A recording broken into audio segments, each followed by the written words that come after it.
taula mautafea fo'i foe pi ole ngoto ole ma'a lele ai o se fa'amoe moe tautai mai oe lo'u leo leo mamoe le tua o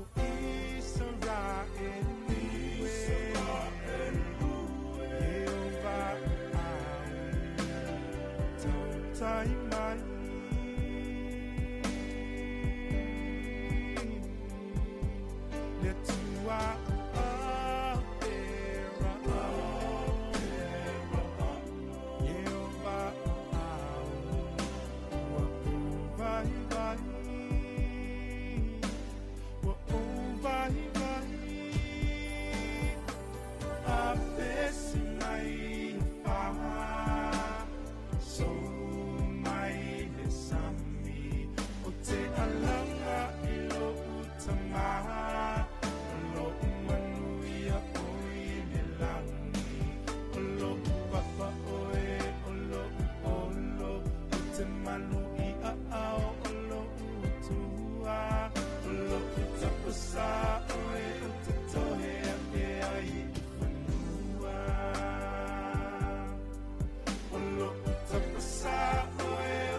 cry for peace, heavenly peace. Lord, we cry for peace in the South Pacifica. Through Tonga, Tahiti, Nauru.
O le tapo inga i le atua, tatu talo.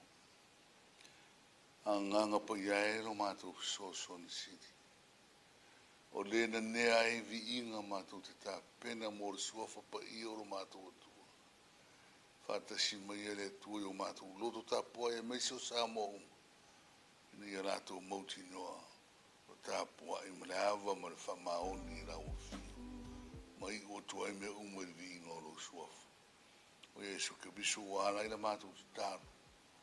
Amen. Tātou pese o saunia.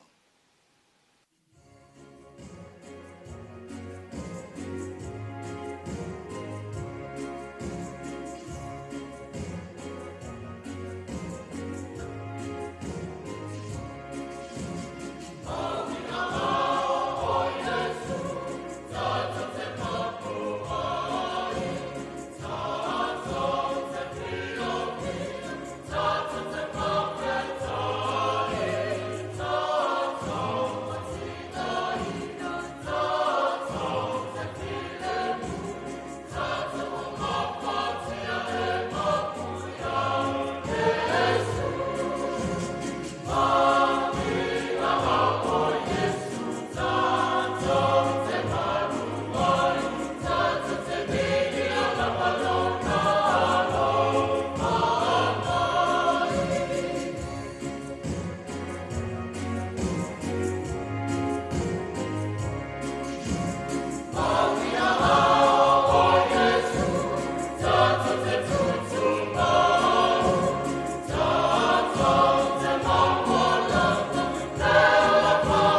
so. No ye le vegiri tu si Ioane o mtau po mua. O te foi te wina I nai foi upo mai le luas furma iva. Fa ngata le toru si furma fa. O fionga pa ia ro tatu ori. O le tae au wa ai tua Ioane ia Yesu o maniu mai ia te ia. O na foi ane le fa uta I le tamai ma moe le tua. Na te ave sea le anga sala le rarorang. O ia le ana o fai tuai. O lo muri mai le tangata I si o ia te. Wa o ia na mua ia te. O te le I lofo o ia e peitai na ia whaalia o ia Israelu. O le mea le ana o sawai. Papa tiso e le vai. Mo ni maufo Ioane na o loa le nganga wa fio ifo mai langi. Pe se rupe o nofo I runga. O te le loa o ia.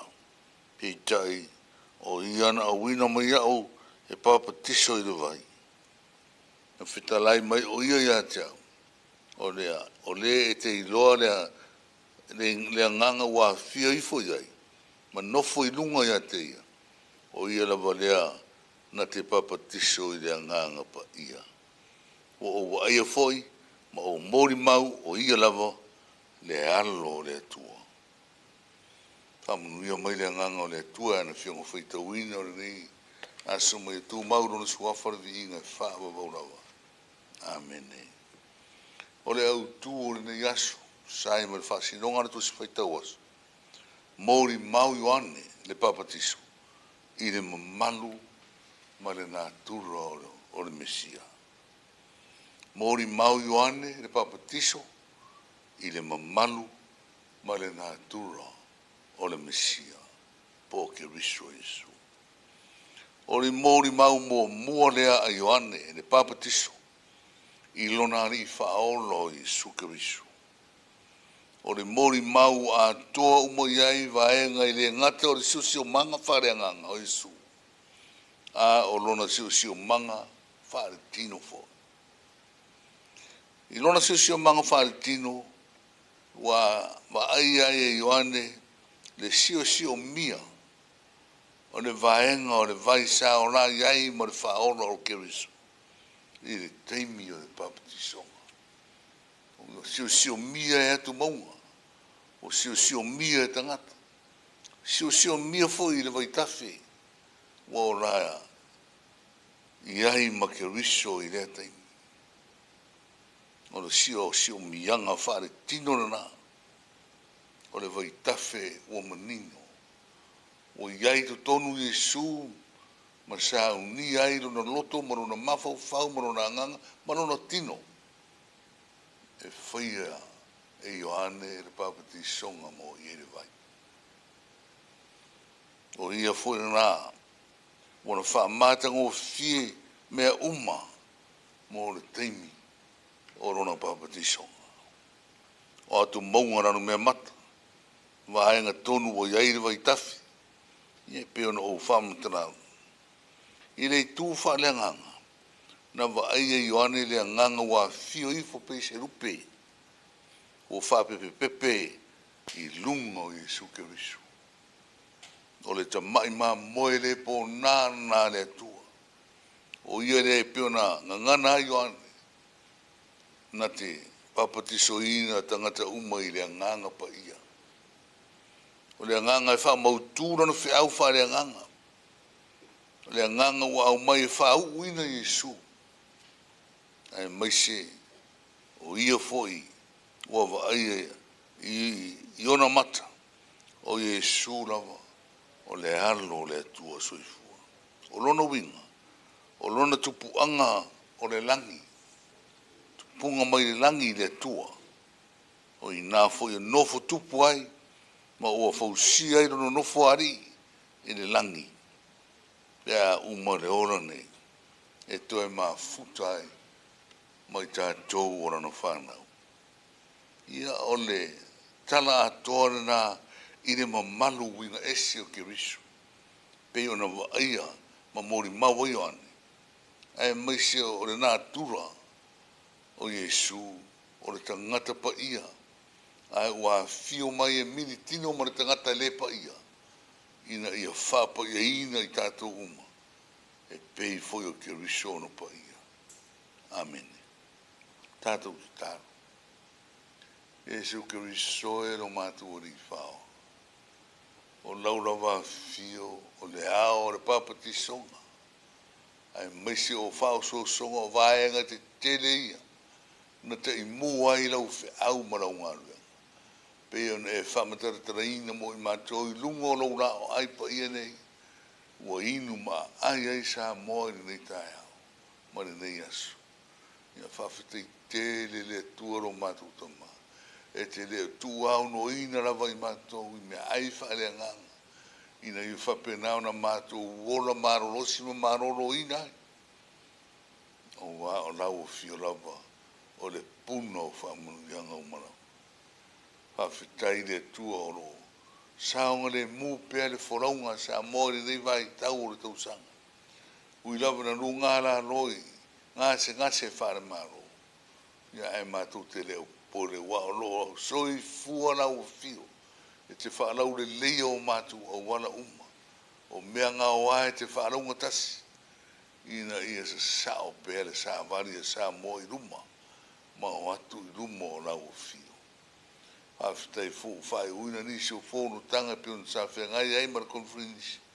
Wata apere tō tele o whamā vaere tō tele. O nisi fōi o maro ro mai.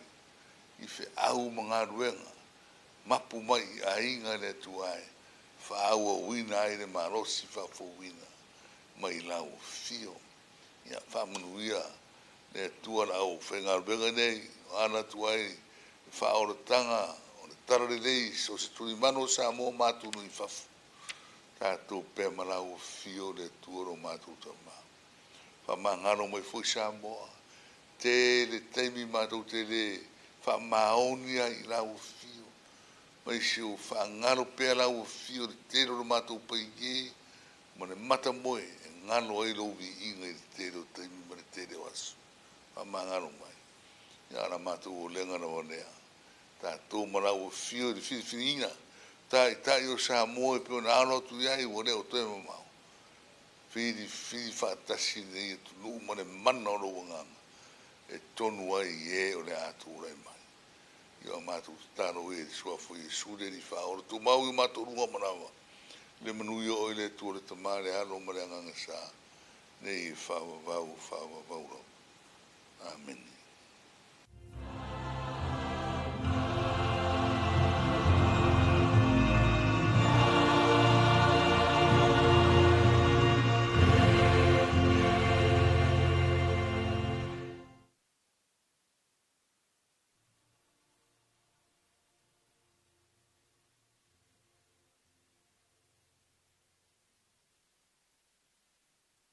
Ina e ala maya se I tātou whaawhetai, whaarongo o e imanu, ua tau whai pese mai. Ua lato fia I funga o la au, ua ma eule manongi, ua ina I le sau. Ua au ngafo I le moe, ua fai ma vai la au, malosi ai le tino e fai ai au fea.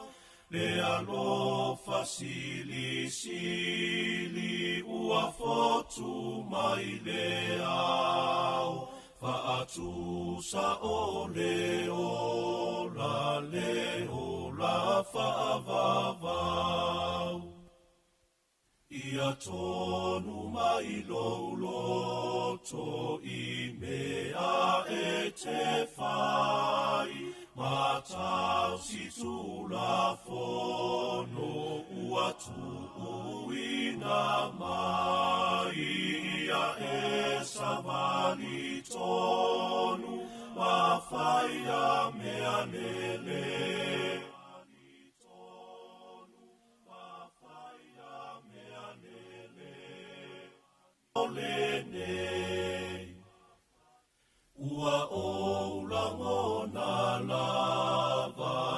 sa uni mai, o mai le ale fili mana mea mai, mea nganga lo fai, e so ani mai, a o so mai satani, ia ta faatasi ai. Faafetai ile atua ina ua alo fafua, nona alo fa ua tuma, ele liu e faavavau. Ua ia foa ina mai, mea uma e olai, lona lo fa ua tuma, ele liu e faavavau. Ua ia foa i mai Yesu, ia maliu mo i tato, lona lo fa ua tuma, ele liu e faavavau. Ua ia toe foa i mai, ne fe soa ni mai, lona lo fa ua tuma, ele liu e faavavau. Ole nei ia vave mai, tatou tau vivi iai, lona lo fa ua tuma, ele liu e faavavau. Alamaya lo uanganga, faatasi manena, ma ia whailau maluenga, so ia le musua. O mea uma e te whai i lea sole nei, ia whaia ma le whawhetai, ia whaia ia lele.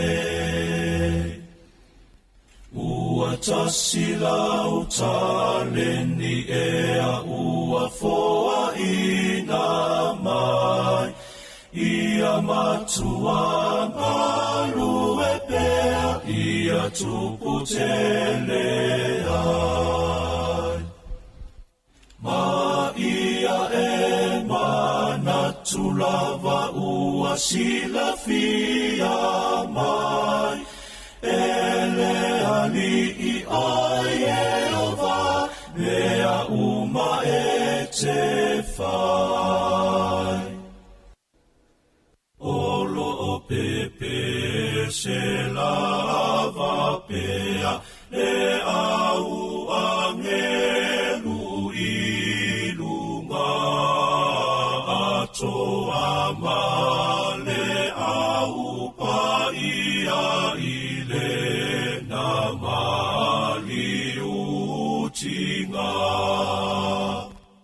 E whaapea fo i tatou, ua whaau mau i lalo nei tatou te tau whai whaamalu ya Yesu le ali i lele. Ua fioa e ilunga e whai mawhau tua mo tatou ma au mai le anga sa ia tupua i le o la fo. Ale sina awi ingo le tua ma pesi-pesenga whale nganga mai le voi pese ale kolisi whawai whi au i piula ale kale sia me tutisi Ia awa fwere nei teimo le tae ao le tātou patinga whale nganga ma le tātou taulanga osi le tua ia o tātou mua i fwoi mea ma tātou sā ma tātou mori la palapa o maloi le tua whautai ma mori wha maloi le wauna le tua i na osi taulanga ia le sunga e Reverend Maungamotu mai le maftanga i Kalesia so vatasi Samoa ia e tu sai fwoi o le saunia ia wai e ta pena foi whata mai tai tō anga le tātou sauni ngalotu o le tātou taulanga i le tua ia whabena foi o le tātou tau whai patpati ai le whaasoari ma le lei ia mai se o le alofa whamaoni ma le alofa o le tua i le se tua oi e tau muri pea ia Samoa malana whai ngā malanga ia ua mai a foi a le tūlanga la tō le tātou sauni ngalotu ma le tātou taulanga, moli whaftai, ma le whamalo i le wauna le tua, whaftai o whaiva whaus taulanga, ia manuia fwoi tiuta mga ruenga o le awhianga iaia manatu. Ua maleifua mai, whanunga le lei, lo tātou atunu, soifua manuia ma le langi matafi, tātou whaftai e fwoi, he mga awhtau soifua, e na wa tātou mori mau le popula, mai o le nei tai a fwoi, ma le nei a sa fwoi, o le ulua iaso le nei masina o ke topa ina ua mai atu foi le nā masina ia ua luaktu foi ma nafi ua luaktu foi ma le pongsa la tau sa malo lolo tātou tunu i tō whanga e malo longa i le po ana po ia a leo wa tātou pati le tāu langa i le tua ia ma tātou ave mea sili le tātou mita whaia i le tua e lana tau singa mamana ia malo na lofa wha maoni ia wa maile o tau soifua, ma mamori mai foi lo mātou malosi, ia o tātou whtai ai foi nei tai a fau, mane nei a sa fau, whatala whāturu tu ai pi, i so se tafa ma so se vaenga o le tunu, tu lau foi tai tai o le tunu, ia i tupu mai o le tunu, i ona tūlanga lo iam, tūlanga ma malum, tūlanga ma sani, mai maunga te tele se iau, i mawaiti, ia ai ale o whainga luenga te tofe le tua, i so se whata whaitaulanga, tālo whalava, and good morning. Le ulua iaso re nei o topa, nisi nei o pespesenga, whaafefianga nei teimortai o mea soliveta kurene. O te tula I masavali, ta atu lo suafa, te longo atu yo ainga, e mata uti alo mana, se ilo aia uoho, uana o eleana, Yesu e ole pa o la tanga, o te tula I masavali, ta'o atu lo suafa, longo atu yo ainga, e mata uti alo mana, se ilo aia uoho, uana o eleana, Yesu e ole pa o la tanga,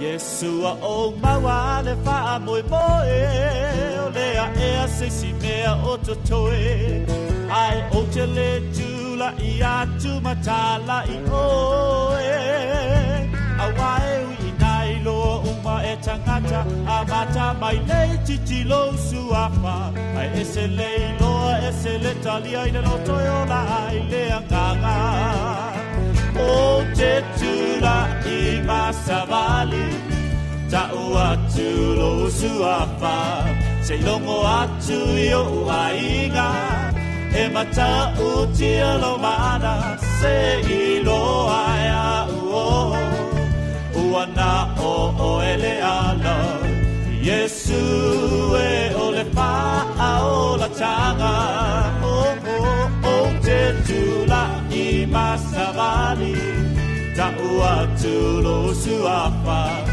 longo atu yo ainga, e mata uti alo mana, se ilo aia uo, e mata uti alo mana, Yesu e ole pa o la tanga, Yesu e ole pa o la tanga, Yesu, Yesu, Yesu. Yesu o yo le fa'ao la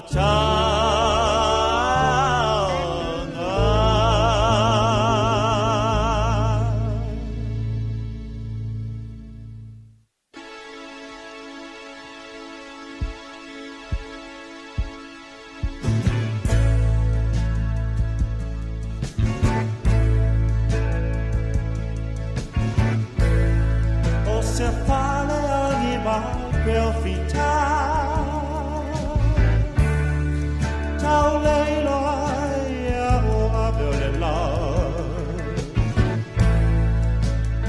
milo sia o ingalu fati uma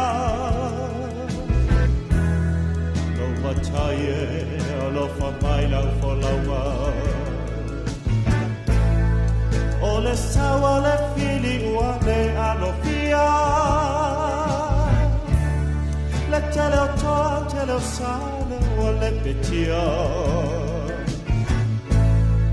Yesu e afayo a une na e fili filia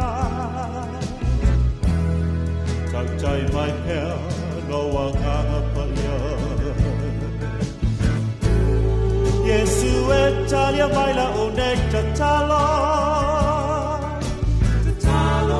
Aya wale faya lo loto au lo fina ngalo Aya au mai la au na ya la me loto ma walalo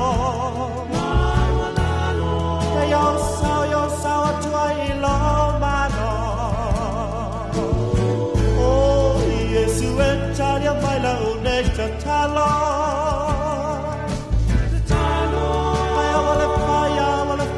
Lo to lo fina ngalo Ia o mai la o na ya la le no to ma wa la lo E yo sao to ai lo ma lo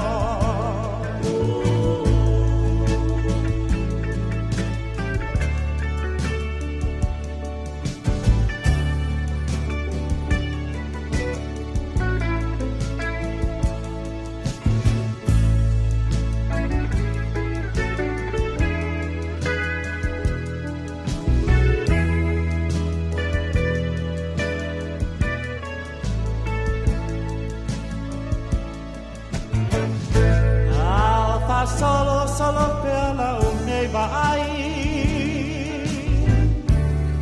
Il totele ono aua fa solo mai E ma ligi le muai no nei noi mata Yesu e ono mana me walai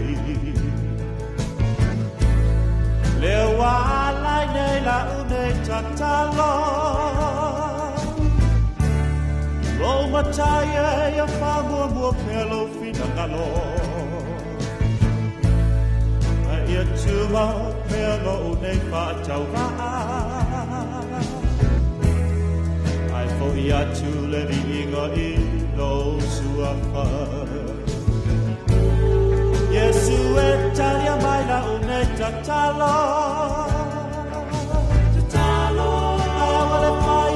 Faya lo tolo fina ngalo ya mai la wa na ya lo le lo to ma wa la lo e yo sao tuai lo ma lo oh Yesu e talia mai la une tatalo ai wale faya lo tolo fina ngalo Te ya lo le loto ma wa la lo E na yo sao tuai lo ma lo Oh Yesu e talia mai la une tatalo Oh I wanna fire lo loto lo fina ngalo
Le e ana fe I ai le profeta sino tala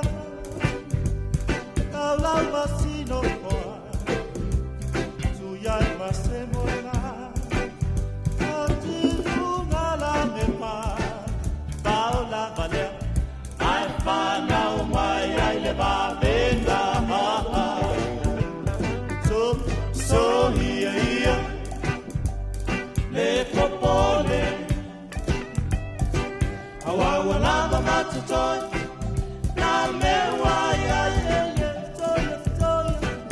so here le popole awa la matutoi na me wai ai so here le popole awa la matutoi na me wai ai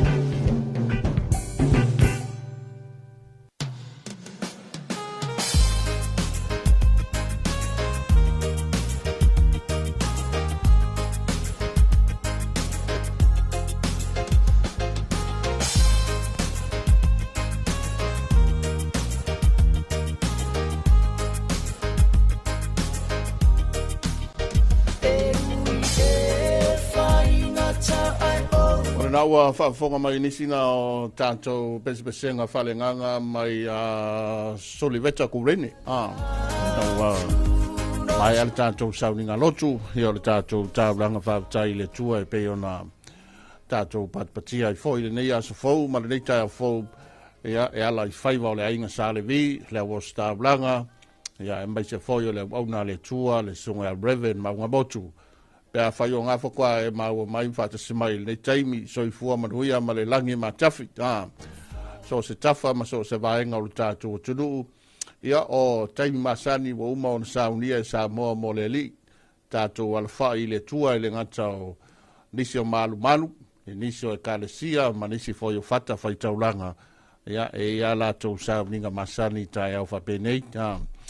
Ai fa pe foi le tatalo le leo a si o tatou o tino I maota malawa ina ua tatou mori mawina le nei as fou I la na foai e le ngata lo tou soifua ua maua ai fa pe foi o le mori mai le fai ngā malanga sa moa e le ulua yaso le nei masina o ki topa le aso mo mua le nei masina lo na sifulu le tausanga ma lo le folau ma lo le soifua manuia ya ma lo foi le o sa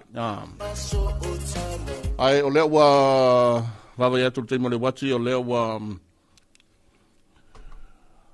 to luas fulua minuti on talo fitu o le tala la tamai mai le official vai tau le tau vava ya tu ya le taimi pe ona tau tu fa sia le tau le lima e a wa ni so taimi mana timu ni so baenga I va ngau mo le tato o tunu a stofi tai au mala so fleile o le ato ulu vava solo ai na timu Asto na I mala sao le ata ape solo ai nai timo. Se atu monagate fale wa foi ta penanga fa do tainga le tau tai male au faiva o lo o sua le tai tabinei. Le na mata te mai le tai le iva minute te le lua il va vernei. Ja, male fa mo tone to pele le tai fultasi minute te ai le iva le tai o nei.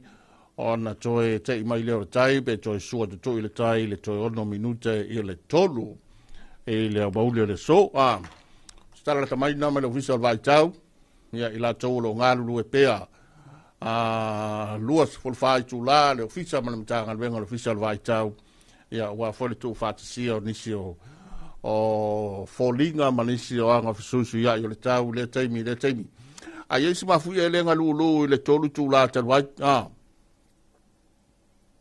Lea fia.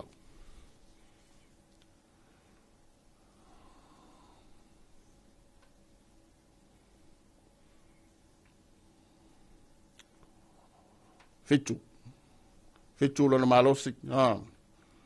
Le mo mawina ia ma le voisa tau falongoina e le totele fitu tesi mali o lona malosi e pe on fa mawina e le official vai tau le va nei ia mai le toe tasi minute le tolu le va nei ia le se tulanga foi le fa por nei le tanto tunu le na ma fui ia por na foi vaenga sa falongoina le va veao le so le tasi minute to tasi minute le tolu yo le o tato wa mai ia tato whengai foi ia watulanga masani la tau le ngata o tāpenanga le tunu.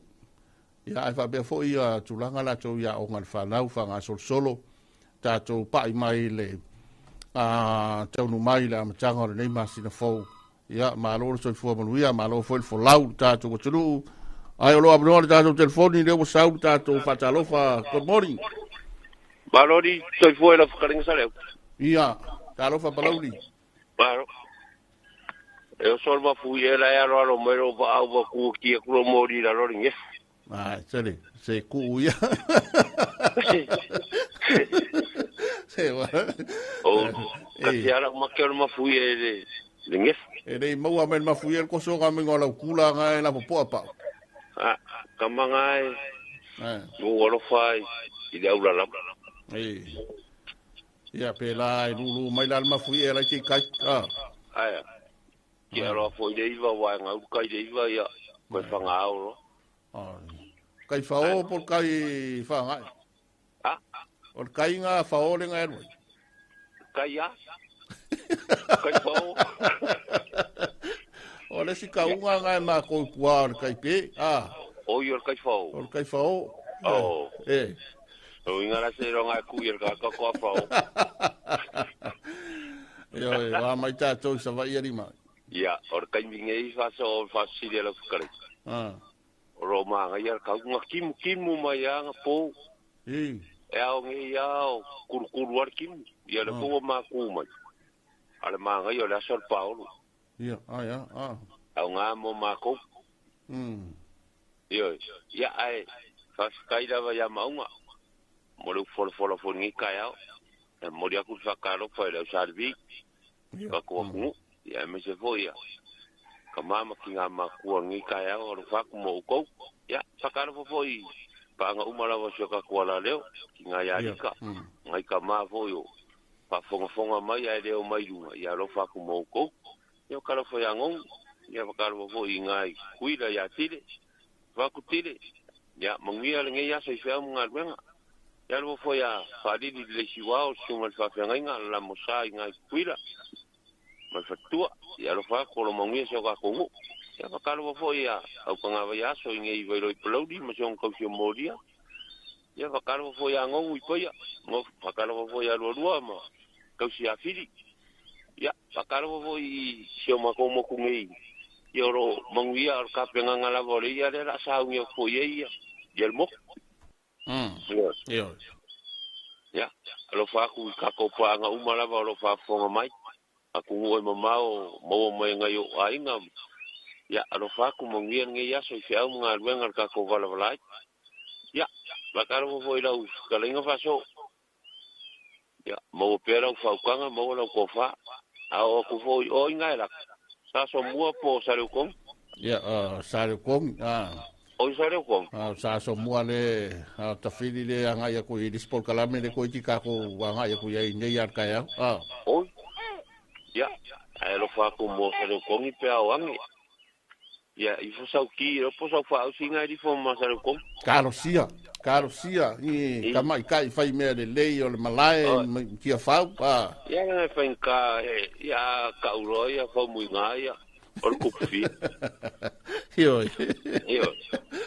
Ya. Mai bau pe nga e la kala kamai.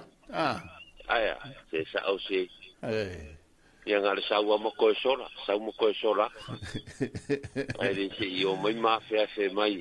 Ka ko ka ria malanga se o ngai uso lai fafu. O ai. Au ka ma voi o tuain mala au ka mo fokia. O voi. Ame ya se da bebe angai mi sanga fa ye nga. Ya ka ko ka po ya la fa va uso. La foi sia so foi mai ya ka ko fa penga ka ko fe ro ai de ro fa malanga le ri. Ai, yoi. Me kau fai aku le makar kau so fai le maria ngapo. Fai voi lua i vinga nga po makama nga. o le iangei ale le ngoka whaia o le whanga o le omo le kuaua. Kau mawala o le whanga whee, foi le whai mai pēt mama ia. Ea. E la kui laro la mo la sau le whee ma mori mai lau makau. Alo wha mo e reuso. Halo waku mai. Ia, mongi e rea soso. Halo waku mai vira pia. Ia oe. Ia alo wha. Ia, soi foi ia. Trainga ia mai ronga le pule a palauli. Yo e nai taranoanga ia mana e avahenga masani o le tae au, tae tau paanga masani. Whatalo watu i le tama matua ia nonu i nā le whianga paia. Le foi sa whatalo whamaya i le taringa mai ronga. Ia, a meisi o le tātou programe masani talofa. Se po manguia va sale au le ni kai.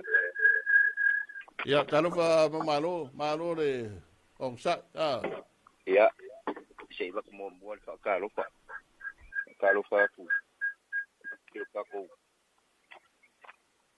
Mo ku ngei kumbua. Ia ele nga ko leo. Mo ku kele ulong. Fa kalofa ka mama nga ma ku.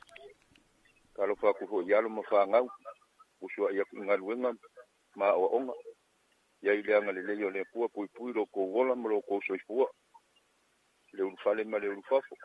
Ya e mali pui ya pui ele ali ilo ko malus akalo fa pio ka kupanga ole ali ngoma ya fa lungo kuli ola mo kalango ka mo kiri afa mai ole ko inga ngaluanga po talo mai ai wai mau mai foi e lulu mai mo fui o lai kai mo nga sau ko inga ele ai e lulu men ma fu e la fa pu ka ke lo le ya bueno fui sale una pe me un poco inga il calo ngalo tiki se e fu ala uka ile ke oi ai fu ala ia il kalangoama so ele lo e ma fu e nga sa afa ma e se ka wi ale o so me ma fu e ala wa lo me ba ai ki kilo ku nge fu me ala ka o ko Ia, pakalo fa ke le uso mai malkinga malfangau. Pakalo fa ku fo ko ngolua. Ko ngongong. Ya, a mese ka ko pa nga malawa. Ko ngusio ka ko aku ngi. Ya, pakalo fa ku fo il mokui. Kuila mangu.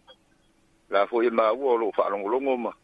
Ma ka mai dungo upenga ka faidam. Ya. Alo fa kele aku ka ko pa nga ngi. Polo mo sava imo o ko uma ia le nga ka fo leo a ku ngue mau ni sila Australia Amerika po pe lava se ka fo a ku ko mai nga yo ka ko pa nga masang fa manguia le ko lo ko mau nga ku ya lo fa ku fo ko ngu so ma ko fio nga ngi le lava ma ua o lo fa longo mai pe nga kinga ma ka ma ku ku ai me se usu ya o le kio lava ia nga ma ko ke ma fukai ma ko ia mangai ko inga mangai ro ma ku ma ko ke sua lava sua nga mali e mo wali fi ma aka ya ka ale nga ka ko ile o nga uso ko yo ma wa mai lai fa longo yu ko i fa ko ya fa ka lo fa ko fo ile ngai ka ya mo ko uma ya pele nga le ma fi de mu le ya wa fa ki ngoi nga fo yo ngal venga fo ko ngo fa ko anga so se fa ko anga lava fa ko anga mo fa ko anga po fa ko anga mamoi ya fa ko anga kalo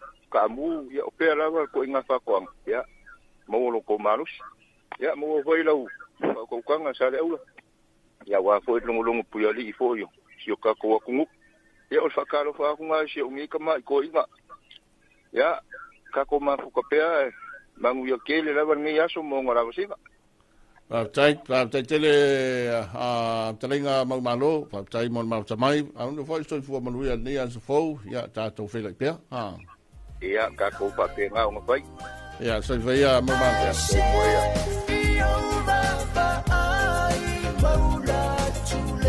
sina to ta to programa talinga mau malo me le fia ngo fale asiu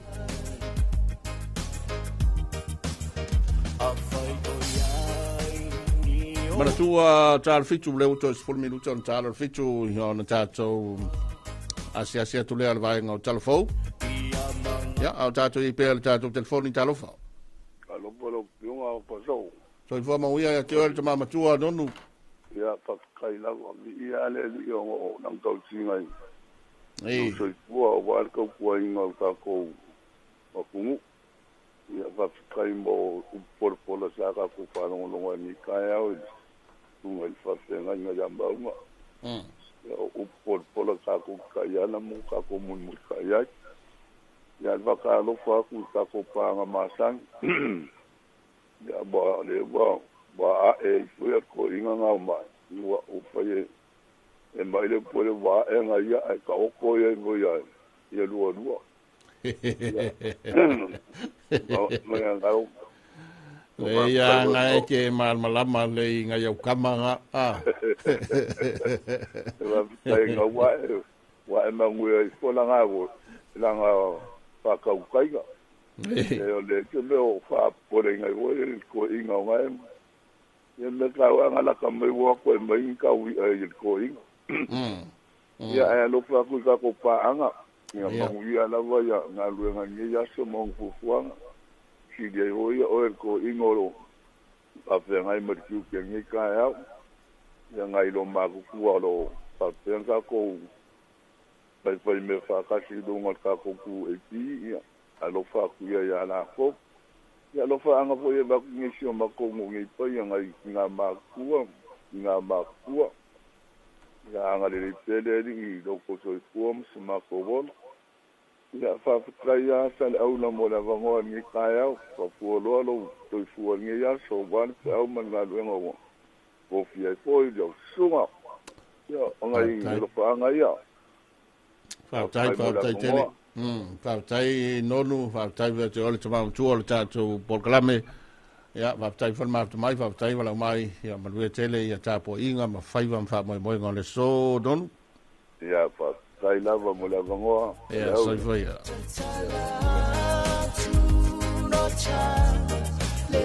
Whamatua ia nonu, mai le whianga o paia, i le mo tele I salawhai. Mai al tātou telefoni talofa. Alo, te kua, tale ura. Ia, wau māku ia le whamakua o ngongu. Ia, pole ngongu e kā kou ke whai mea whalongo iai. Ia, lea lau o mai ia. Whangau o ngongu. Pai ar ngai aso, oi lua. Maua kule, malosi, malosi upo. Lua. Ia. E kwa se, ke so e waro o sui lo si o fonga so le so umani. O le ngale mo sui. Ko se marki nga lo a makau ki topo ia le vola kau kui. O le leo la fa o ki topa nga o ia ta. Ki topa lo la ko. La leo le se coupe. O le leo le. Le la bar coupe. O le coupe le la. Malo ya tato na isla fat. Ala nga. Kusalama ko kamu. Marga ka ngale men tel ma fui o lai fe. Nga mo mai yo, nga mo lu ba ya si mea nga nga lulu. Ole, elo. Alang o lol ma fui o le o ka fanga ko. Sorry.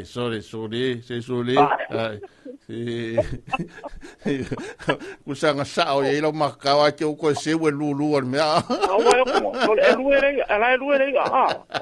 Pape pole le apele ngale ulupo le ngafapela nakila le pio ai lo makau nga lulu ma fui sorry wala kila le po fanga ele yo ya mo kusi nga mo la lo kwa ya akala mo ya mamalo yo ya mas po ngongu nga ya la ngongu ya akala ngongu kala ngon me ko fa kwanga lang we le si sami po Oi, sawa. Oi, nga ala e piro ko koko mo le si akala ngo akura kama ye nga kai pa. Peres ko nga mu ya la Ya, oi nga fa sanga sa vidi nga kapili mai e ngalu ma meo. Kapili me ngalu le. Ma nga ya le e ora nga kai fa. Yo. Pero el mele ale ari koi. Ele fuste kupe. Ya. No el mele ko. E mucho. I se puka wai makamaka kunga ba. O tomo kari. O la ngala ngai pa uru ka wa wi ale ave. O ia. Pa ula le ala ngai e pa longo ka o ke aru ia. Ma solo mai foi pa ka kur karinga. Ki ai mai wa le banga lai nga kuyuka. Ni o mi se al fal. Ya la man me fole lo fa ngoi se kongi vaso le Ia. Ke ula kamala mo me me se ngala ka mai mango ko ro ki ka ki ma se ele. Le ai ke ya mo se mare perfecta e pe un famel kala foi Ia pela mo mai sa. Ya kalau fo ngai paanga, fonga. Yo Pero mo ko ita. Ya mi se la ko molo. Akala mo ka mo wikingi. Ilango. Oh iya, Ala ko ibo bui, na pionga bui. Ba ulang arka ka kongo, o wiking. Yo, ia lang kama machu, ba kulpa ye suafa ma. Ama sao kama. E pio o lua foi le mama e alua luka ko foi el kala foi le kaufu mai lua pero lua makua ye. Lo lua la kal fiku talfo Ia. Alo va ko lo solo fa foi mo ngai ka ko. A foi ngal nga fa lau. Aso to mai. Ia fa mangu foi le ko lo kiu ke ngai aso. Le lei me siri ngai te manguia ka ko felo ipea fa tai fo ma te mai so fo manguia fo. Ia, le lei lo lua ta ko felo ipea. Ia so fo ia. Na trenga lo lua mai na le fianga wa sanga in motele salafai.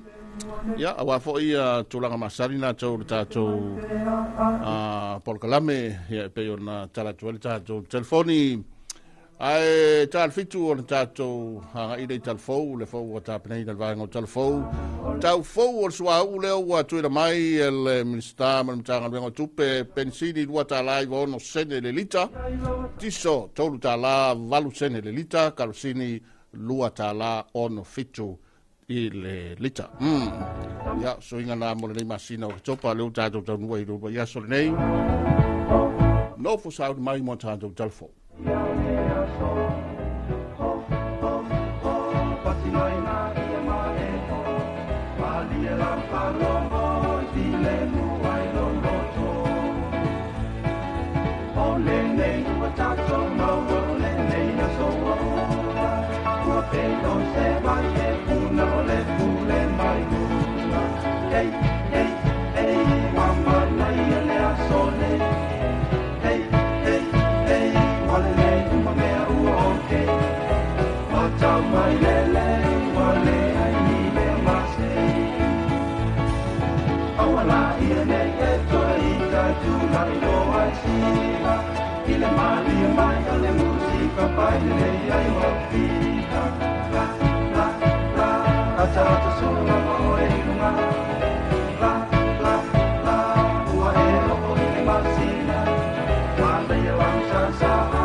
Tala falava o tala fau mai vai whanua. Ua sa ili mo nisi to mai I fiti sui to alua le matanga luenga o fisota inga ma whaamatalanga te konolosi, I lea o unga matua I tāwu te le mo le malu pui pui o whaamatalanga. E peona sila fio sa mua le isi atunu ua ilunga I le tele o masini whao na ponei. Ma ala o fisota inga te le papave. O le itule le imo le atunu ua le a whaafai ngofia I le tele o ngā luenga. Ai peitai e ai fo ilu I tau mo tūlanga e papole ai. I leona afia I o whaamatalanga e patino I tanga talavaia. O le awa onga lale nei ua whaatu peina I a pani, ma awa iai atunu e toa se fulu mai le Pasifika. E toi si itia le sila fia I tūlanga tau tūla whono, a la fua ma whainga whaavai e te tau na fausia.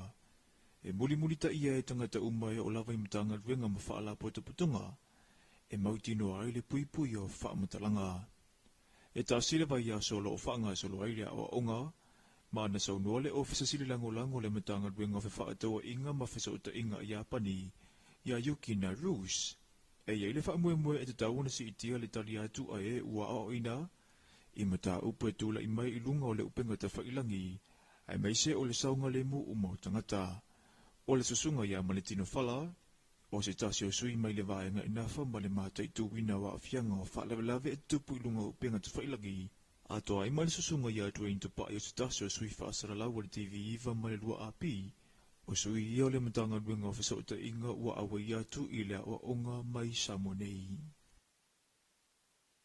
Hua whaapaleina se tama ita I whaia onga e tau aveina le pale o le lalelei o le tumalo a toa o whalea lili lua whelua lima. E peona se la fia paule o le tumalo na whaama ite le whaia, o le sa e lio se lalelei o le tausanga o tona I. Ai peita isa na o le tumalo whaapalo tau whalea lili tasi, ai o le ua e se tau whao le atu whaatasia ma whalea lili lua, o na ato atoa I leo langolango le tumalo a toa, mo la tau lupe whaalele. O Julia liulangi leo ta fui mauno e lua se fulma le whaatau sanga le matua o le soifua. O ia tonu leo o whaapaleina e whai masuyo le tumalo le whaalanga mai tele le tunu u, a o whaai ui uai le savalinga ali tara Jeremia Allen o se lalele o Samoa. E le whaataranoanga matalafau mai vai whanua na saunoa I Julia o lana miti lea ua tino mai. Ia talu mai leo langa o ina sa mai tau ma va ai fo inisi o tau sala. Ilo la taola tau tua fo I mo Samoa atunu a inga e kalesia ia na va ai mai nai ilo leo langa pole asita ua I leo la tutupu ai. Ina ua avela o mawhaia o ngā le kolisi o whalea lili. O pio isa wāti lia i ona whaatitupulango na le fia awai le tauanga. O ngā tausili le wha aloalo, alofa, wha amauni, ai me sero leo tamawalalo, o onga ia au na tua a ia lusila le ano le uta, ma liulangi le uta fui mauno, o le a wha atonu fola wai ane tāpenanga. O le taimi le nei olo whaia o ngā ilkolisia whalea lili, ma na a matara soifua a oina ia o ngā tūlanga lua I whangaloa, salani whalea lili, o le a o ngā tūlanga lua a vaivase, a o le o atu I le kolisi o malua fau mawhaawa watu ai pia I le Universitea o Samoa. O lea whao ngā lea folasanga o le tausala o Samoa. O se awala fo I lea una ia I whanau ina ia avei lato manisi o whaia onga. I le lumanai o whaia onga lato te whauwhaua se malo, o whaia onga lato te atina ena se malo. E pio I ia avei lato matula toa lumanai. Ina ia mau mai nisi o toa manu Samoa lumanai lau ta alo. O le au whai news. Ia nisi foi o tau sala e tau tua ina o tato atunu o lumanai. E iei vaenga le soifuanga whaatamaita I Samoa e Finangalo Julia, o le aianga lua I ai e whai ma whaataita inga le lei. A o whana e mai a fianga o suinga whaau na punei. Ia a o ave foi ia o mawhaia o ngā. E pese whaafita o lile alo te ai ia long whanau te maita I tono le a o ngā. E whiwa e awa o atu le mea te sawana whai. E bewa ma atua te le mawhau te maiti I le Facebook, Instagram, o te le o alo mawhanau. E bewa la to ia le tu moelunga le Instagram al Facebook. I wa te le taimi alu I mea, o le isi taimi mafuta matua, o le isi vata puia. O te le alo mawhanau o vaaya taimi nei, o le o la to o nisi o ilia fi avea I soro lunga o penga te whailangi o ni whaafita auli.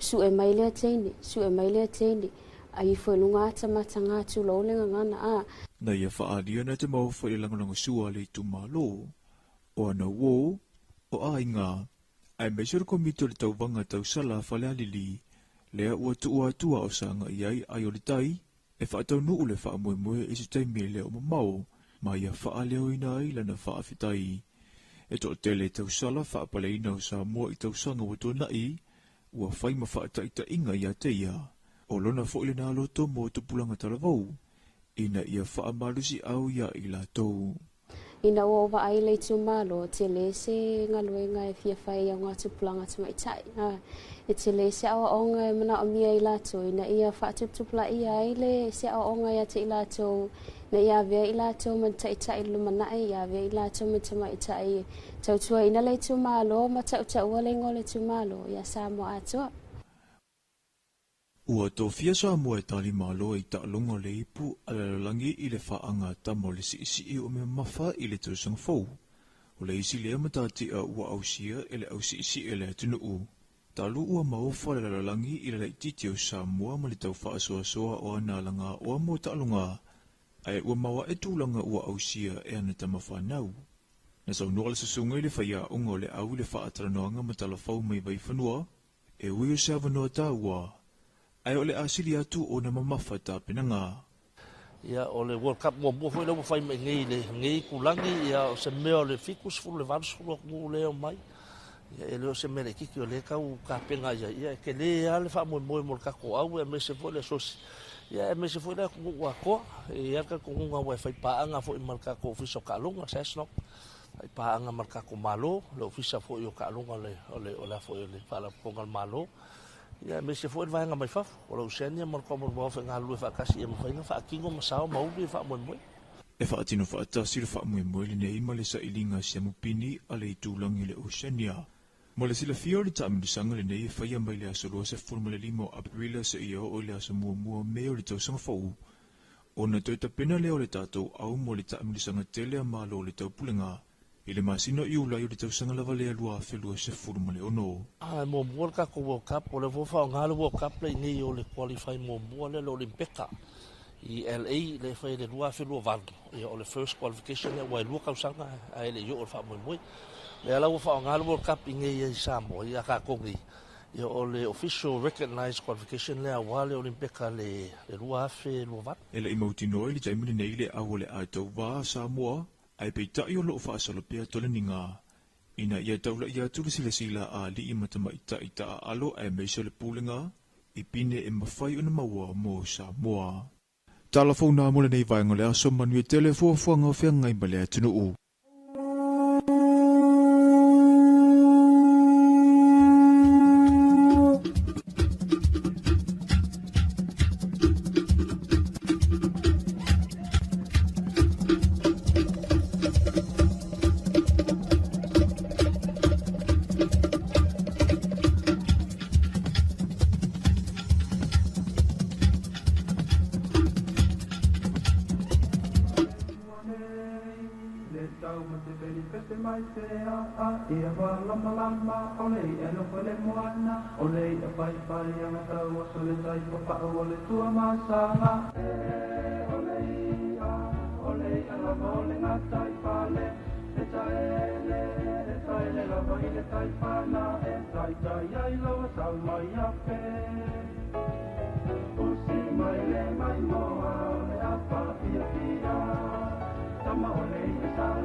Fabi fianga tai au mai le webe se na tamori a mai le pito no le na le sale po wa e sale moa e pe ona zia fiai foi hia va nga zamalo la toka ma va nga tamori a e na ua mai atu ia le ngā ruenga tau longa le vai ngau talfou ia e pe on saunia ma fonga natu ele sunga ma tau ina isa ko le vai ngau talfou ta le balu o le atu fa fonga mai lu tatu tunu ia tatu talfou fa talfatu ia ele tamama tua ia nonu ina le fiongo paia ia fa pe fo tatu por kalame fa talo fa ta nei malo la val so fo manuia ai o le wa tau mersa o le talenga ia mausisi ia sa le tongi so i fua manuia. Alo, le uso maui.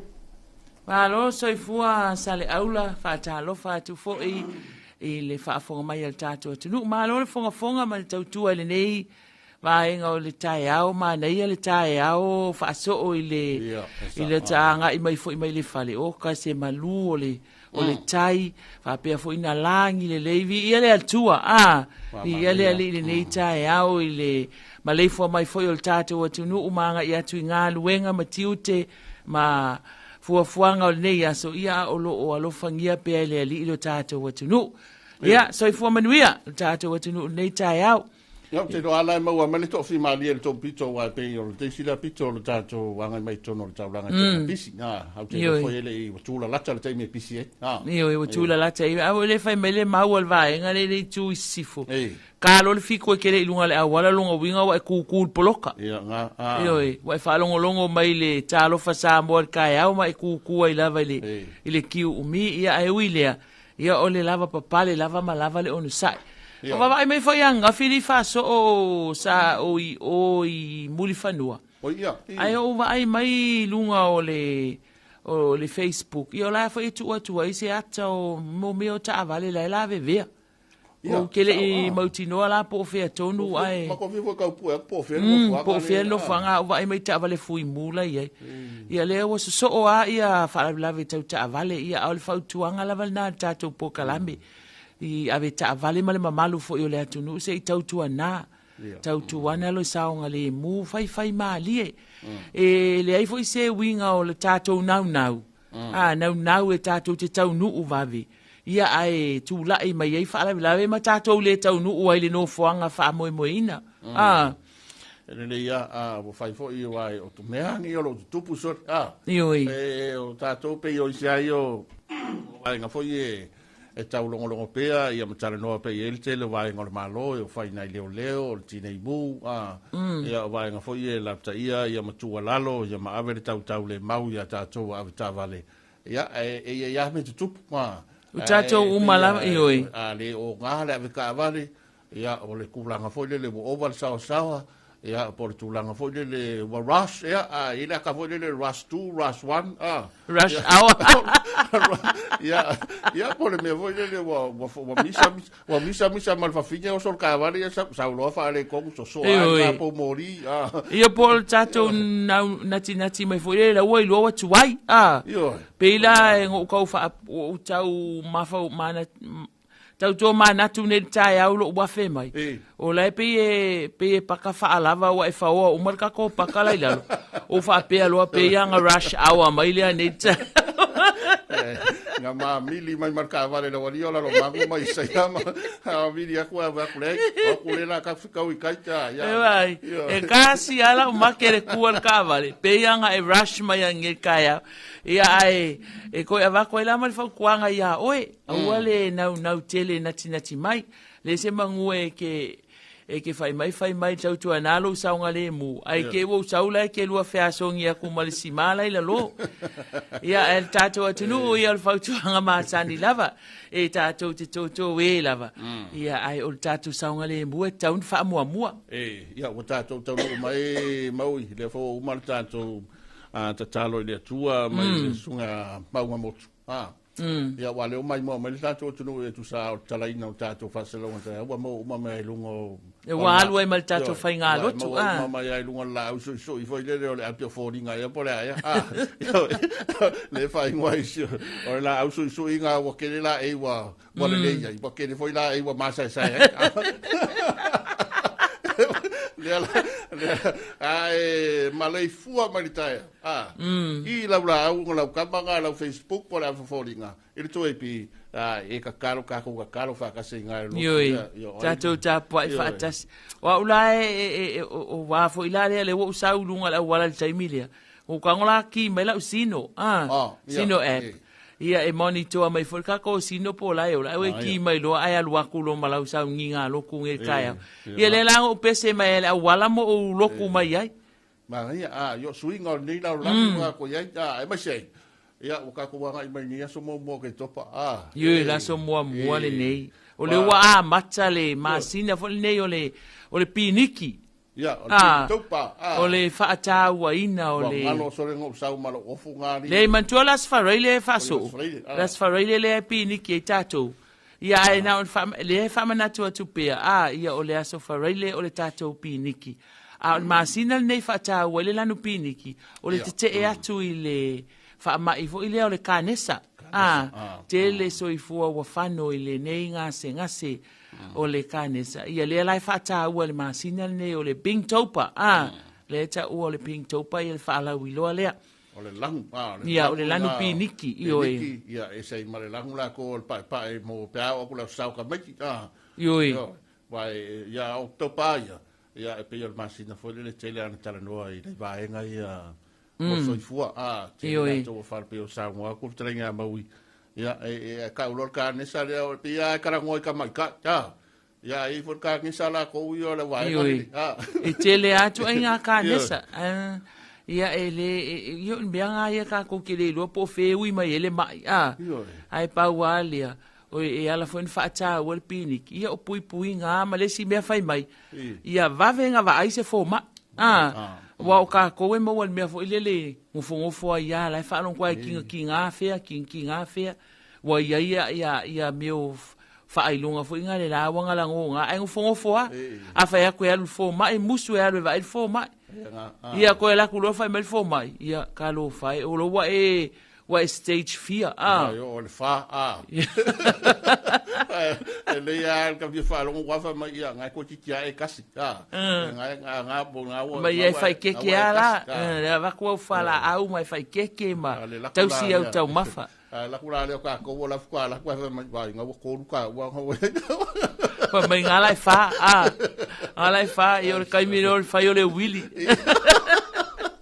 ai miro ko ma fa wa kiri o le fa ta wa ina na masina le mana tua ai male alofa ia na yo tato a inga o e pele le mafutanga ia o motu sia ele neolanga ia ona ole ngase le wa afia ilo la to soifua to telefoina i tangata o sio mato a inga fa so o maliliu ile fa ma ile ngase lava nei o kanisa ia tatou te mana tua i male alofa i latou ia mafai fo i latou mafata ita inga ia tatou pe on tata noi nei taiao ia o le vave ana va aile fo mai pe a fa alongoina ni a fianga fo ile o le tino ia ai mana tua la o le taiao la le nei la so mua o le masina le nei o ke topa ia o le aso fo ile le nei le e amata ile tatou por kalamele ai tu what se taimi tali watu po le te o le valu pe ama e tatou telefone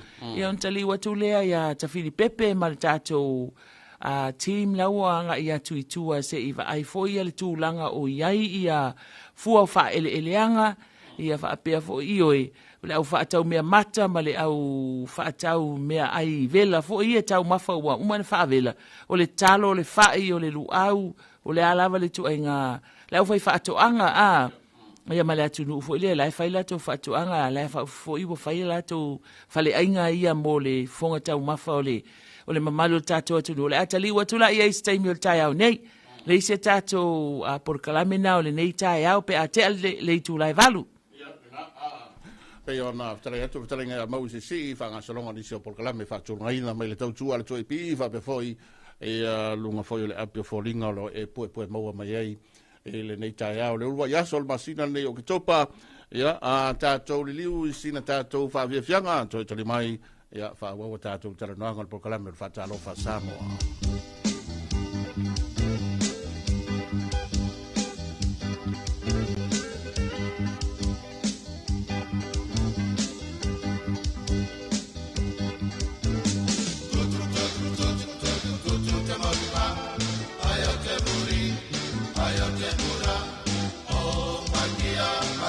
Parpado, blum blum blum, te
Laisi na fa ve fianga o tai ao ia mai la vai pese lava tamali a mai sale moa.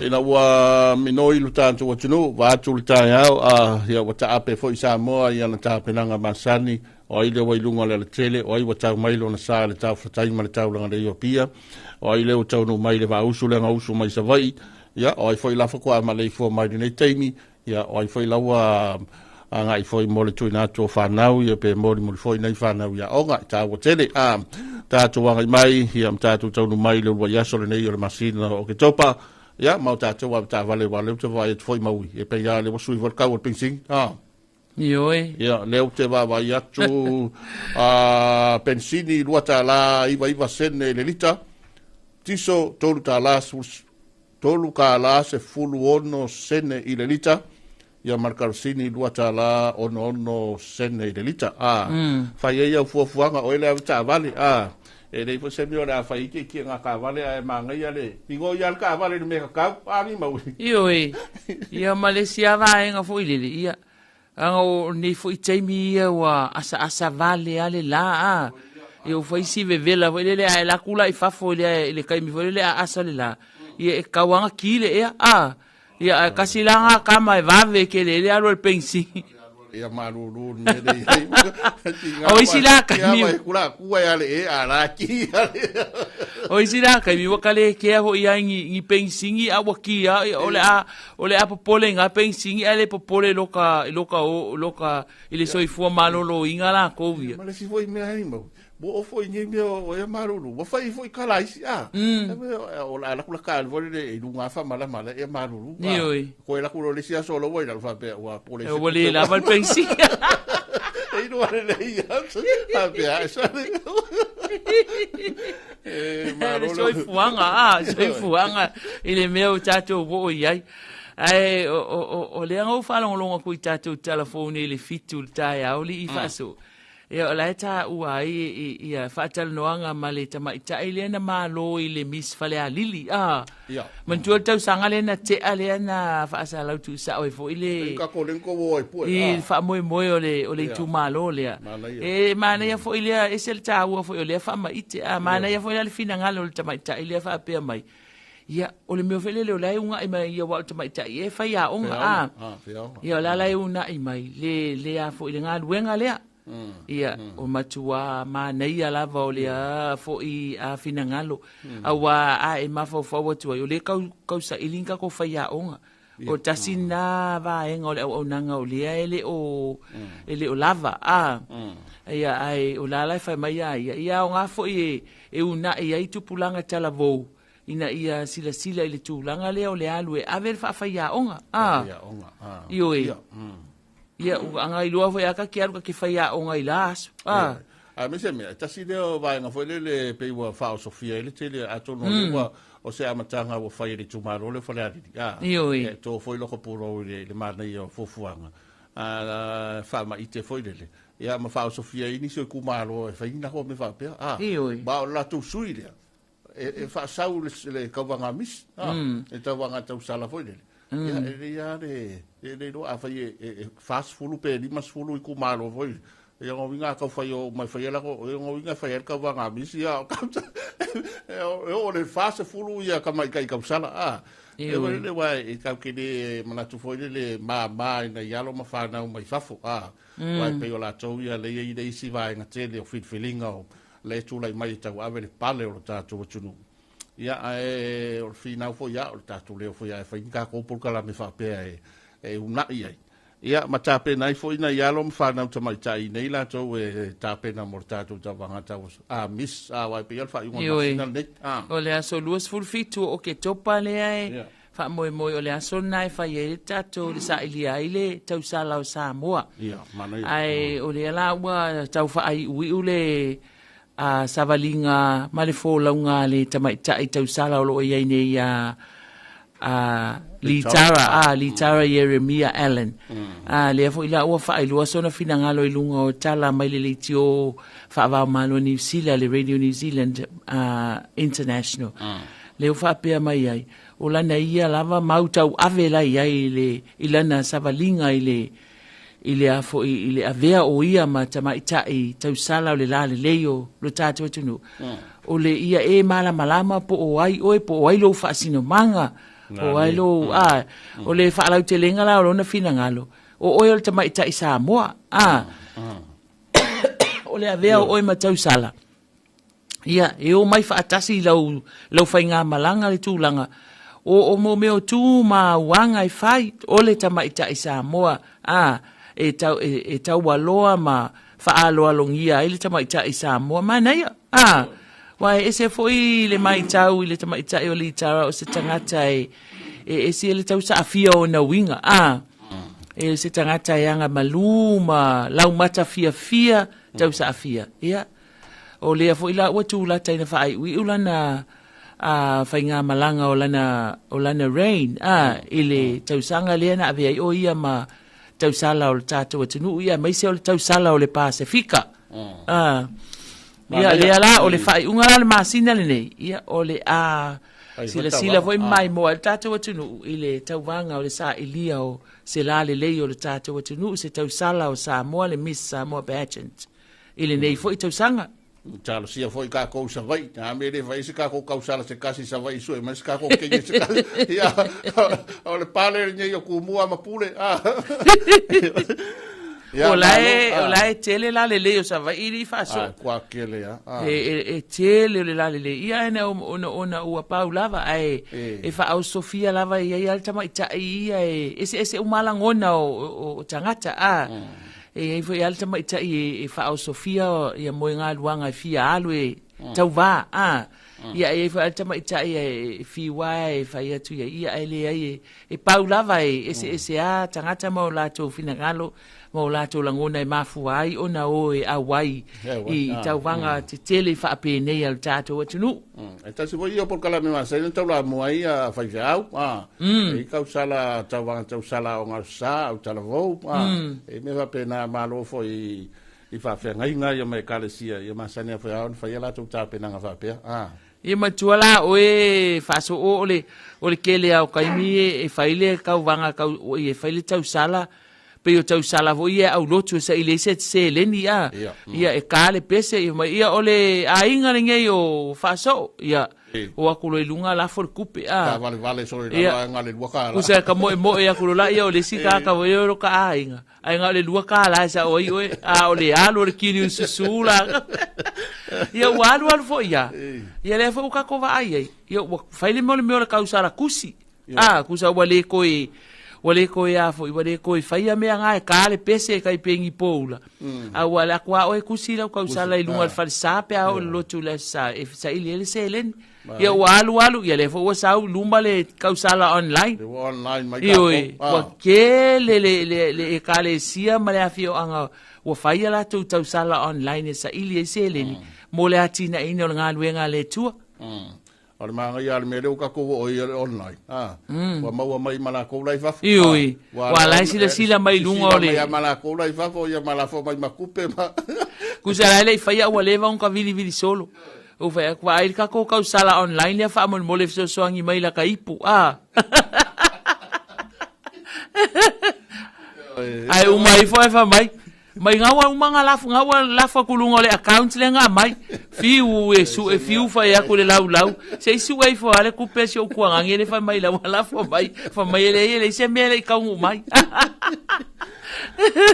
ya o me lo tupu ya ma nga lo fenga ye lo tatu tunu ile tatu matanga le masina la to ke topa tele a fo fuanga fa mai boenga ya ese mai le pisi masan yo nga wenga ya mana ya o nga fa nau ya fa be foi luta tu tunu ta pena foi la sala tu fa na ka penga ko mal palolo ya maleva martele o me fo ye fanga so solo ni masina fa tu mata le fa mari wai ta unye palolo li faso ya makuala le mako felo ai manga yo mako ainga foi mai savai isi mako fa la ve anaf ola la sekala yo fa ya kulo asole wa ka unye kala ngong palolo fa ya ko le lo pole ar kausanga muli nga ka ilo ka aile ngei ol palolo kalu o ko e ai ma se fa vai se ka ko palolo kausanga ngei i wa nga ka ngei fo ko kar ye mai kai mingi ai o fo re kai mere ia ora nga vai umanga fa mai ia ka kia mai lo fanonga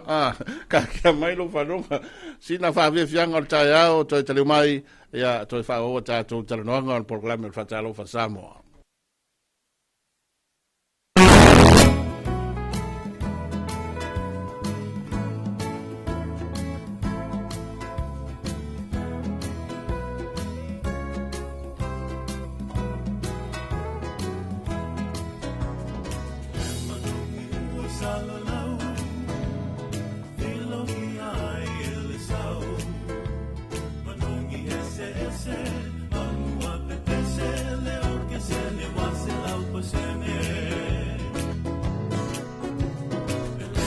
Ava fonga manda to tunu ele to mau ko le atu le talinga to Filipepe ya manala to vaenga ya wa fortu na mai o tato le poti ni se vaenga o ta blanga ya po a foi no vaenga o ta blanga mai se marketi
Ia ona na o mai mo mo fa fo mai luta tu no i por kalame le tuai pi ia fa pe fo ia tulanga masani ia e mau ole wa ta mata tu i sta si de vai ngo la tu sa mai fa sa la nga vai kan le frenga mau frenga ma te fil pepe io e fa so ia e pe ia na fa fonga tato tu no ule sa fa ia tu fo ile taimi wa sola o se taimi o tau ne ia ole atali wa tu wai ia ta fili pepe ma le tato au fa vaenga fa sa lau mai le tu ip ma le tv iva ia se fa e mo mai sina ta fili po le ale tu lango ele nei tai au ile le mamalu o le tato wa tu nu ia ai mai se fo au fa atu anga ma la tu fa taunga le nei taimi o le tai au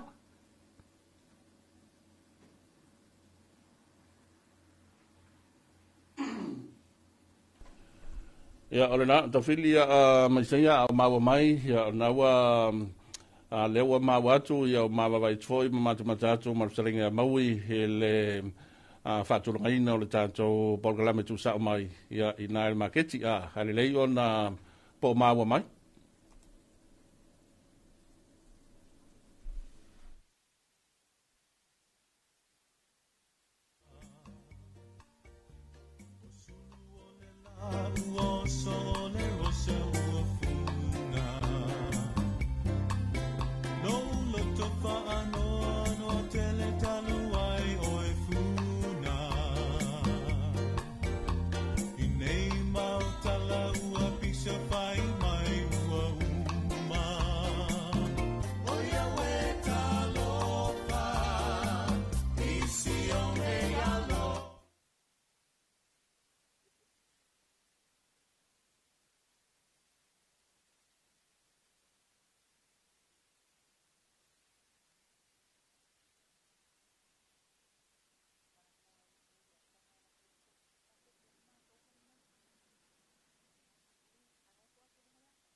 wola mai. Kasi al masinga lelo ya. El masinga sai kasi mo uloa mo makua. El sai lo ai. O akata te afewai. Ni mango ka ola akata. Ava pelo ola akangu le sa te o vai akata. Ya. umapola. Kalau ngi mai kakai lau ngi ko mungi ako fale ai sai. Ngo wo amal sesai. Ya mai le la au la tanga ma fi anga la mai pulu. Ya, se me fo como na como. Ole me la o ku. O kau de ai kam kanga ya fi au ku ma kai ne mo yo tang kai ya ma wo ngo fa. Ngo lo le sa long. Era amaka nga abaku.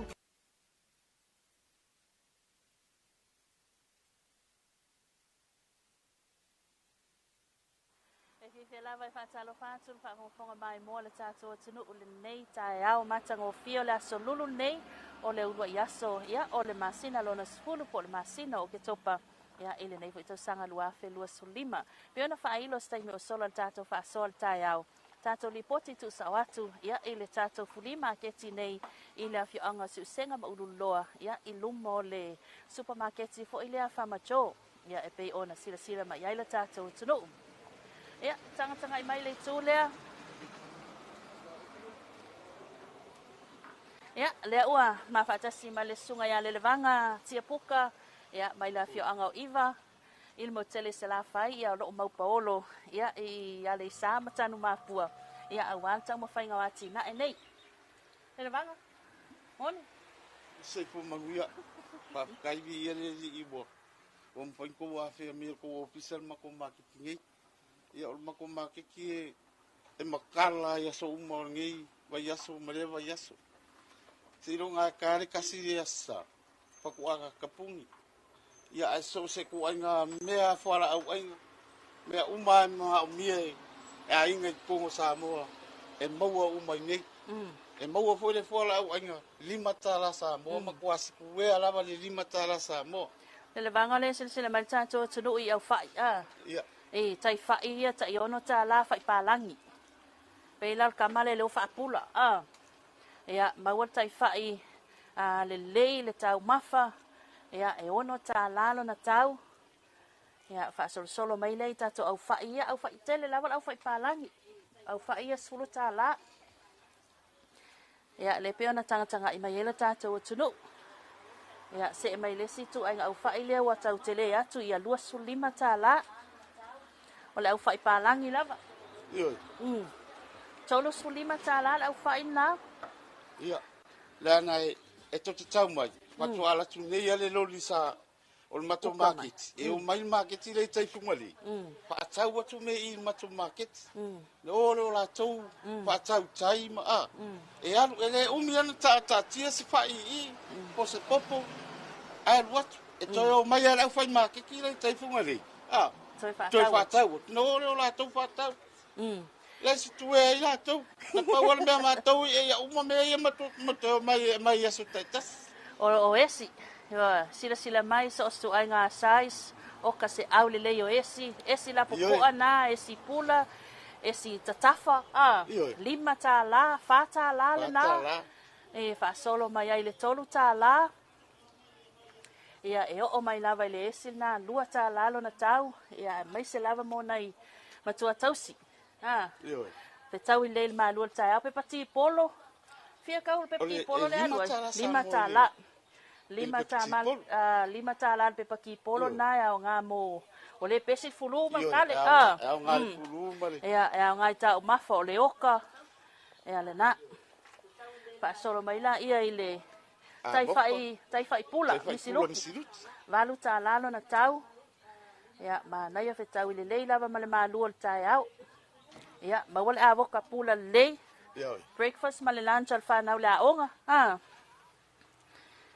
ya ma fo le tau lu au na tele na sau i tanu mapua male sa pe na sila mai ai ya lo ta to tunu o le vaenga le tai au ya olo mawal tawanga tele tawanga lima tala tawanga sila mai lima tala tawanga lea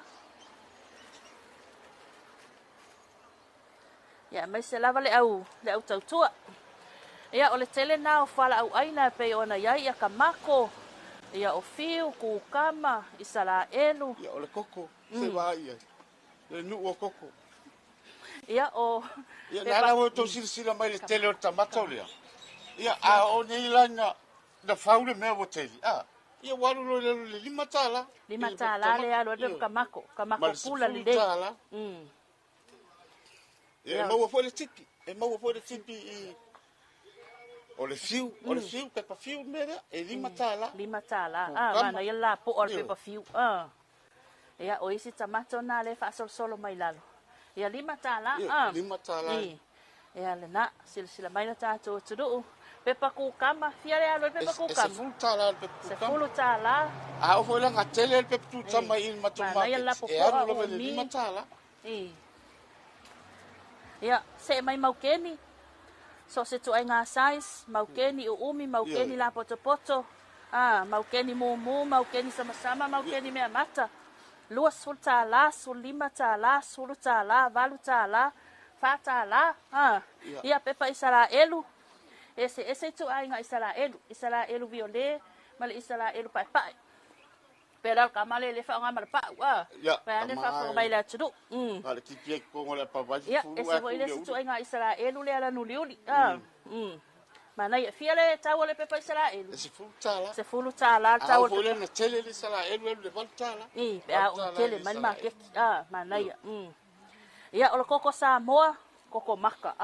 Toto maka lava. Mana ia. E fial kau le. Se fu tala. Se fu tala le koko. Ia mo ila tau lo tau sa ili se koko. Toi taliwa ainga ia tuno mamao. Ia mawar koko inei le fuli market ia fama choice usenga maulu loa. Se mal kapisi la poto oko. Mana ia au le lei kapisi la popoa valu tala le tau. Valu tala le tau le kapisi la poto le na. Ia o lesi kapisi na e kele aku longa sais ngai lo valu tala na sulu tala. Sulu tala le tau o le kapisi la poto le na. Alisis, vai lá tapisi, ela se fulu lima tai le baluta lá se puta lá e la mato market. Anaya. Ia, se mai la ia koesi. Ako esi e fiera koesi le. Luce fulu le. Manaya. Pula le yes. Ma ngai el koko esi, ma ngai el supo esi, ma ngai el sua esi. Mai se ngai lo matua vo ie fia ie. Ako esi la po ala dia. Tolu sultala. Wa pula umal ako esi le. Ola ana melio. Ole pi, ese foi la toina pi le. Ole pi inkia. Oka. E fiel ta? 5 tala. Ave ma ole pi le. Le la ave ma ole pi le 5 tala pi inkia. O fele sa ole pi le. Tanu mapua. E vai fa tala le. Tolu tala le. Ia male 2 tala le. Fa tala le. 5 tala le pi inkia sole. Kai ma ga yo sole. Se me la ia le kapisi. E fia le fusi kapisi. E 5 tala. 5 tala. Mana ia fresh lava. Sila mai tonu kapisi. Fresh lava tonu. Ia e ofo ilo na au. Fako a oko angel kai au. Sau lola ia le markets. Ula ila upile umafaka. Ia na mana ia nga mo supo. Ia tātou le whautua mani mtanga ruenga soifua malalo ina tau mawhai mea ai pāleni. Ia ngai supo. Tolo le mau whaliwa fie ale le banga. Mau, e matua i ole asu sa i ele ma se fie toi. Ole ala au le. Ole po muli le la au le. Ole tu faso le la. Po muli le e fie po muli. E se fultala. Se fultala le fusi. Ai fie le ko faso. E se fultala. Se fultala. Ele ai ma se e o tu la sa le ai ma se. Kama venga le asu pe a pusa le umu a. Pe yo lo nga mkesi pe. Pe yo lo nga mkesi pe. Manaya tele fa fie ia mo ta penanga. Ia fa pusa ia mai se foi nga se senga ia ale ila tole fe ngai mal fatu nga tausi se mai la ia le mau tau talo ole ale kasi lua ko fa ole talo le por kalo mumu io la na mo to mai mo tele talo mo tau io kalo fusi o talo fusi a to pa wa ia le to o tele na mo tele na le e fia talo talo e mo le le suro kalo le sfulu le ma sfulu ai fia talo.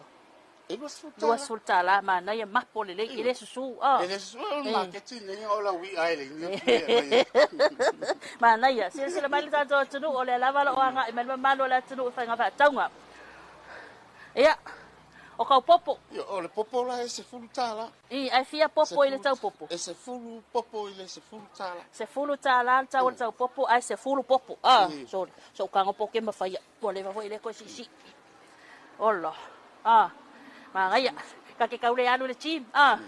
Manaya, sila mai, mamango le pulu la popoa. Ele imangi o yai. Popo, manaya. Tele tau popo, sulu tala, ile sulu popo.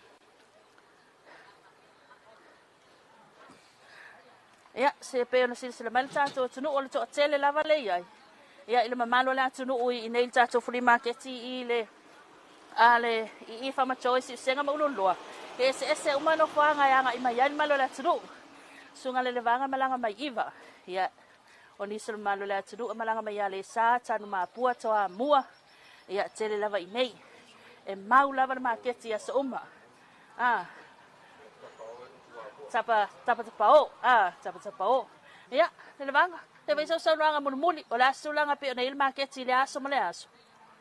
Ole matuai o te whaftai lea tuole ole le rei o le matua market e mo ia ina I mea mo te whimina o mea sosoa o mea tau se ling pei ana o whai atu o nina o mai market rei whunga lei e su eni mea wasi o ti tai la ko market e alu umaa mea nei pea o nina o mai tō sisi atu mulu sisi atu le tāpis e aia masi betale sa pa se vai la au ave ia e ta tala va solo ato mal tai au alu e mal po alu mal po ka pena foi la sto na e mala sa pa ta si por sulu e la sa ia fa ta po ni le o le matu market ai fia ya o ela vai el fai atina e fia sau se le ni em fai na mawale aso ali le fa tau e fita ia tame la sa mutai tan market o le tau se laua ko a tangata le leila le o te vai mo ti I market o le melo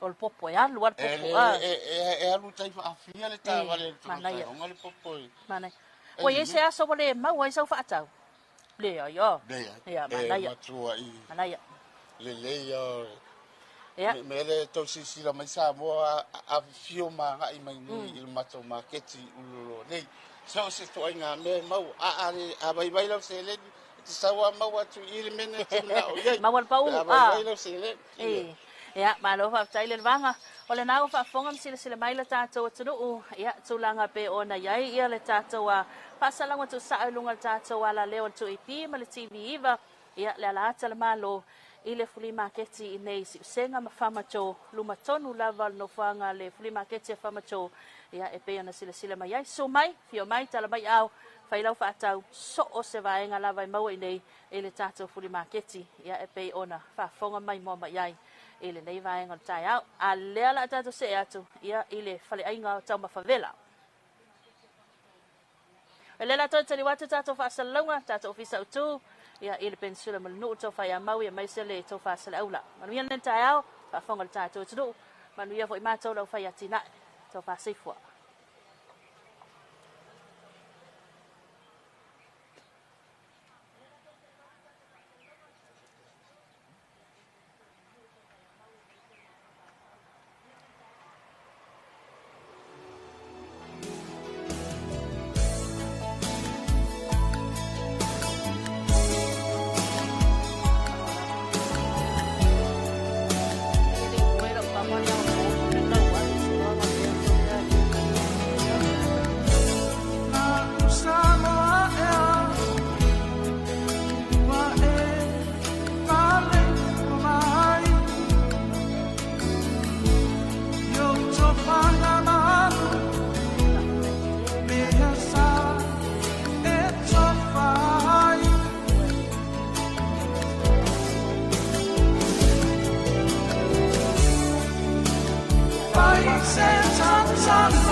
Wala mai. Kasi al masinga le loa ya. Al masinga fai kasi mo loa mo makua. Al fai lo ai. O akata te fe wai. Mango ka wala akata. Ava pe lo ala aka mu le fa pe o mai aka. Ya. Ku mo pola. Ka ni mai ka kai la ni ko mungi ako sale ai sai wo amal sesan ya la mai le la au la tanga ma fi anga la mai pulu ya se me fo como na como ole me la o ku o kai le ai kam ka ya fi au ku ma kai me mo ya kan kai ya ma wo mo fa no lo le fa long era amaka nga abakul ka uol si ai ki e o fa long mal ko be ang si de tiel kulanga o yengi a uma lo anal kala lo kau wa me o kupu wa me o ya ko ka apile ka te ala wa ilo de amaka nga ngal si ai ki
Tara whalava o tala whau mai vai whanua. Ua sa ili mo nisi to mai i fiti sui to alua le matanga luenga o fisota inga mawha matalanga te konolosi, i lea o onga matua i tāwu te le mo le malu pui pui o wha matalanga. E peona sila fio sa mua le isi atunu ua ilunga i le tele o masini wha ona ponei, ma ala o fisota inga tele papave. O le tūle le imo le atunu ua le a wha awhai ngofia i le tele o ngā luenga, ai peitai e ai fo ilu i tau mo tūlanga e papole ai, i leono a fia i o wha amatalanga e patino i tanga talawaia. O le awa onga lale nei ua wha atu peina i a pani, ma awa iai atunu ue toa se fulu mai le Pasifika, e toi si itia le sila fia i tūlanga tau tūla whono, ala fua ma whainga wha awai e te tau na fausia, e muli ta ia e tangata umai o lawa i mtanga ruenga ma wha ala potaputunga, e mautino ai le pui pui o wha amatalanga. E ta sile vai a solo o whaanga solo aile awa onga, ma na sau noa le ofisa sili lango le matanga ruenga fe whaatoa inga ma fesa uta inga i Apani, ia yuki na Rus. E iei wha mue e te tauna si itia le tali atu a e ua ao ina, i mata upe tula i mai i lunga o le upenga ta whailangi, ai meise o le saunga le mu umau tangata. O le susunga ia maletino whala, o se tasi o sui mai le vaenga inafa ma le mata i tuwina wa afianga o wha lewelave e tupu i lunga upenga ta whailangi, Ato ai mali susunga ia Dwayne Tupa i o tatasi o sui whaasara lau TV iwa male lua api. O sui ia o le matanga luenga o fiso ta inga ua awa ia tu i lea o onga mai Samonei. Ua whaapaleina se tamaita i whaia onga e tau aveina le pale o le lalelei o le itumalo atoa o whalea lili lua whelua lima. E peuna se la fia paule o le itumalo na whaamaita le whaia o le sa e lio se lalelei o le tausanga watona i. Ai peita isa na o le itumalo whaapalo tau whalea lili tasi. Ai o lea ua e se tau wha o le atu whaatasia ma whalea lili lua o na ato atoa e leo langolango le itumalo atoa mo la tau lupe whaalele. O Julia liulangi leo toa fui mono e lua se fulma le whaatau sanga le matua o le soifua. O ia tonu leo o whaapaleina e whai masui o le itumalo le whaalanga mai tele le atinu u. Ha o whaai ui uai le savalinga ali tara Jeremia Allen o se lalele o Samoa. E le whaatara noanga matalafau mai vai whanua na saunoa e Julia o lana miti lea ua tino mai. Ia talu mai leo langa o au ina sa mai tau ma va ai fo inisi o tau sala. Ilo la tau ola tau tua fo i mo Samoa atu nuu a inga e ka le sia ia na va ai mei nai ilo leo langa pole asita ua i leo la tupuai. Ina ua avela o mawhaia o ngā le kolisi o whalea lili. O pio isa wāti lia i o na whaatitupulango na le fia awai le tauanga. O ngā tausili le wha aloalo, alofa, wha amauni, ai me sio lalo toma walalo, o a onga ia au na tua a ia Lucila le ano le uta, ma liulangi le uta fui mono, o le awha atonu fula wai ane tāpenanga. O le taimi le neolo whaia unga il kolisia whalea lidi, mana a matara soifua a oina ia unga tūlanga lua i whangalua, salani whalea lili, o le a unga tūlanga lua a vaivase, a o le o atu i le kolisi o malua fauma wha awawa tuaipea i le Universitea o Samoa. O lea whao ngā lea wholasanga o le tausala o Samoa. O se awala fo i lea e una ia i whanau ina ia ave i lātou manisi o whaia onga. I le lumanai o whaia onga lātou te whauwhau o se malo, o whaia onga lātou te atina ena se malo. E pio i ia ave i lātou matula toa lumanai. Ina ia mau mai nisi o toa manu o Samoa lumanai lau ta alo. O le au whai news. Ia nisi foi o tau sala e tau tua ina o tatou atunu o lumanai. E iei vaenga le soifuanga whaatama i ta i Samoa e Finangalo Julia, o le a ia ngalua ia e whai ma whaata i ta inga le lei. Ha o whana e mai a whianga o suinga whaau na pūnei. Ia a o ave foi a o mawhaia o ngā. E pese whaafita o lile alo te mai i along whanau te mai ta i tono lea o ngā. E whiwa e awa o atu i le mea te sawana whai. E bewa ma tua tele mawhau tamaiti i le Facebook, Instagram, o tele o alo mawhanau. E bewa lato ia le tu moelunga le Instagram al Facebook. I wa tele taimi alu i mea, o le isi taimi mafuta matua, o le isi vata puia. O tele alo mawhanau o vaaya taimi nei o le o lato o nisi o ilia fi avea isoro ilunga o penga te whailangi o ni whaafita auli. Su e mai lea teine, a i fo lunga ata matanga atu lo le ngana Na ia whaalia na te mau whai langalanga sua le tu malo, o ana wo, o a inga, ai meisoro komito le tauwanga tau sala whalea lili, lea ua tua tua o sanga iai ai o le tai, e whaatau nuu le wha moe i se taimi lea o mamau, ma ia whaaleo ina ai lana whaafitai. E to tele tau sala whaapale ina o Samoa i tau sanga watona i, ua whai ma whaataita inga ia te ia, o lona fo ile nā loto mo tupulanga talavau, ina ia whaamalusi au ia i la tau. Ina o wa ai le tu malo, te le se ngaluenga e fia whai a ngā tupulanga tama i tai. E te le se awa onga e mana o mia i lato, ina ia whaatuptupula ia i le se awa onga ia te i lato, na ia vea i lato man ta i tai lumanai, ia vea i lato man tama i tai. Tautua ina le tu malo, ma tauta ua le ngole tu malo, ia Samoa atua. Ua tō fia Samoa e tali malo i ta'alonga le ipu alalangi i le whaanga tamo le si o me mawha i le tausanga fau. O le isi lea matati a ua ausia e le ausi e le atunu u. Talu ua mauwha le alalangi i le leititi o Samoa ma le tau whaasoa o ana langa ua mo ta'alonga. Ai ua mawa e tūlanga ua ausia e ana tamawha nau. Na saunua le susunga i le whaia unga o le au le whaatranoanga ma talafau mai vai whanua, e ui o sa wanoa tāua. Ai o le asiri atu o na mamafa tā penanga. Ia o le World Cup mo foi lo fai me ngei kulangi ia o se mea o le fikus fu le vans fu lo le mai. Ia e le se mele kiki o le kau ka penga ia ke le ia le fa mo ka ko au e me se foi le sos.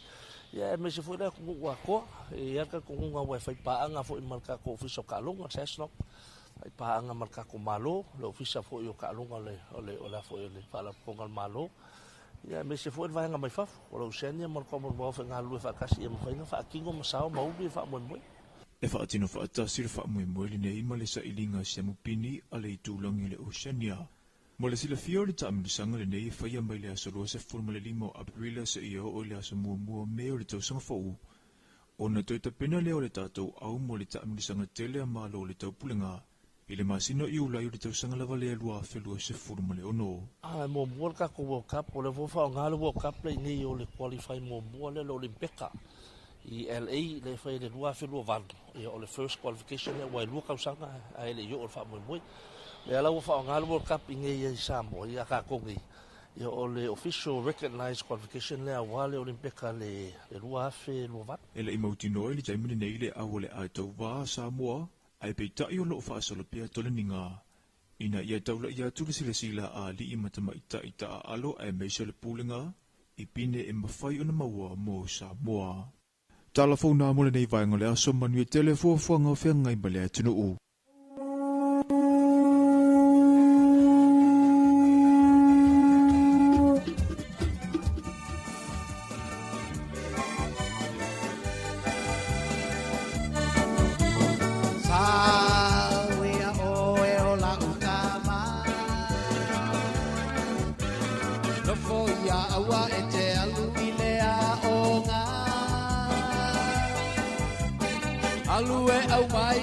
Fie pai o se sanga Fu e so u ababa abatu le fale la langa Lo ina e se ifa ala mo mai E siri lo no fomu a mua e pai o se mea ai Ona e alua i le ama fu e so u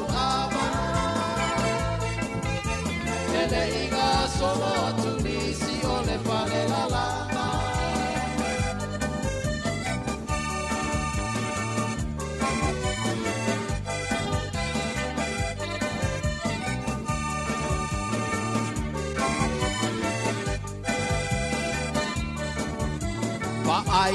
Paia tu loa o le whaatonunga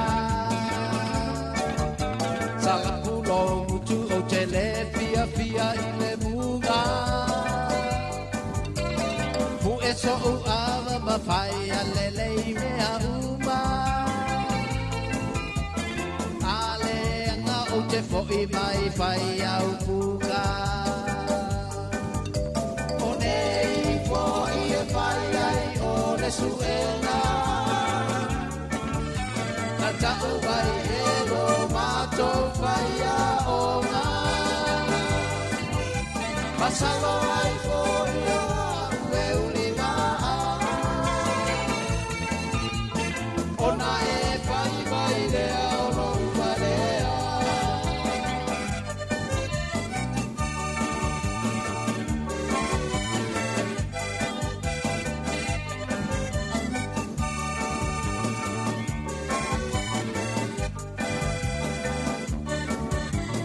Poi matua i e mutua so i loutina No foloa awa e te alu i lea o ngā Asu e o e ele fai a o ngā Pepelo i ai o lou mana masatinga Oi matua i lea matele o Malou tu mai a ia o ta atua Nei ti o liva aso i suenga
Pa ve fianga tai au mai la vese na le lau le leio a moa mai na le fianga o sai pipi ia fia tofa male ainga sa tofa mai se fole mamalu le fale fiku ka ko ngu i sai pipi sa vai na sa wa langa oki riska mai kiki o le oki o le faukua tingari mauta io au ta pena na fa na ya onga men tu ta pena fa na ya o le foi la fai su enga e ser manga yo upol pese le a fa so yo ke ko man ku ya la ska mai kiki nga lu le onga e ke wa va kulo mol mea vo le or kia ya onga va kulo le homework e alu mai ai ku ai fai mai a wanga i sauce si kai au le fai homework man ku vo la o e a mi o iska mai ele fai lo le homework ke eu fa mai ki ngal manga va kai au le so ai o le fi alu le onga ke wa la ku fu el fai ya onga le fai homework le la ma wa pese le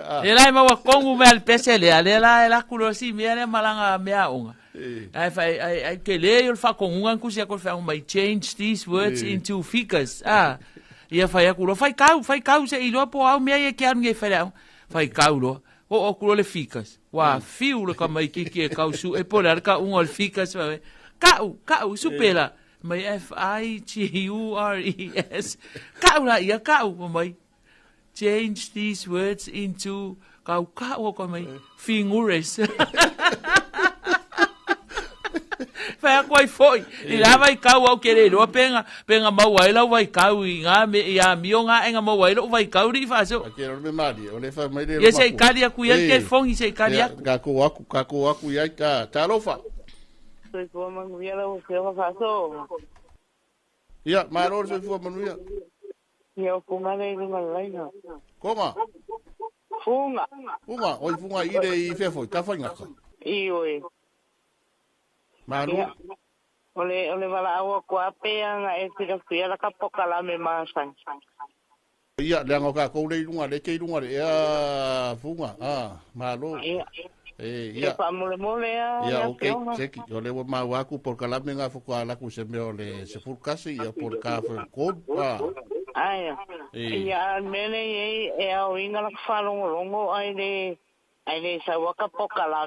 Ia de lei tatia mai o le ia la to se kia ia ta to sidi marka ko kalame ale le funga e lo fatu ia mangu ke inga kiu ke ma fai go ngai aso ia so vai ia fa te ko ia ole na le o lisio o tato pa nga foi o kama ye de pele ti or pori mau ia la no su fai tu la o me la ko ga vol para lo bua o la pet mama ia or kala sumeo or kala pirita ia koe ole tau le tolu ia taimina fa atulanga ina o kamanga o le tatou por kalame o le tula o tangata matutua ia pe mfai foi ona vavai atu ai ma fa va atu ai tatou fa fianga su fefiloi i se taimine o le taia por full tasi o le was full 1 minute o te ele valu ia manato to tele ai sei te tala ia tatou leina o italiatu ta telefoni fa so ia le tarofa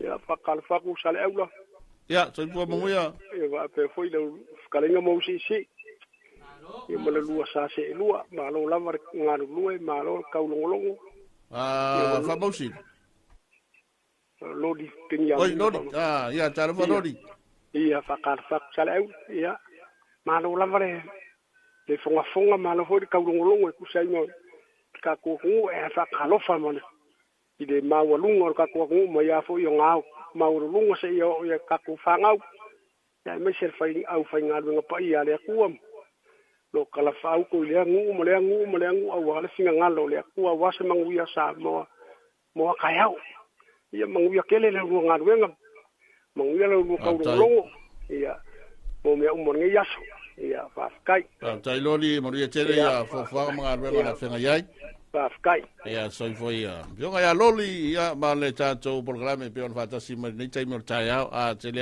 ia tawa mtangala to nei foi so tu te manga venga ole o nga to no ole vai so ole so mo o ke topa tele la to lo bol masigi ia fai mali me to so ye mau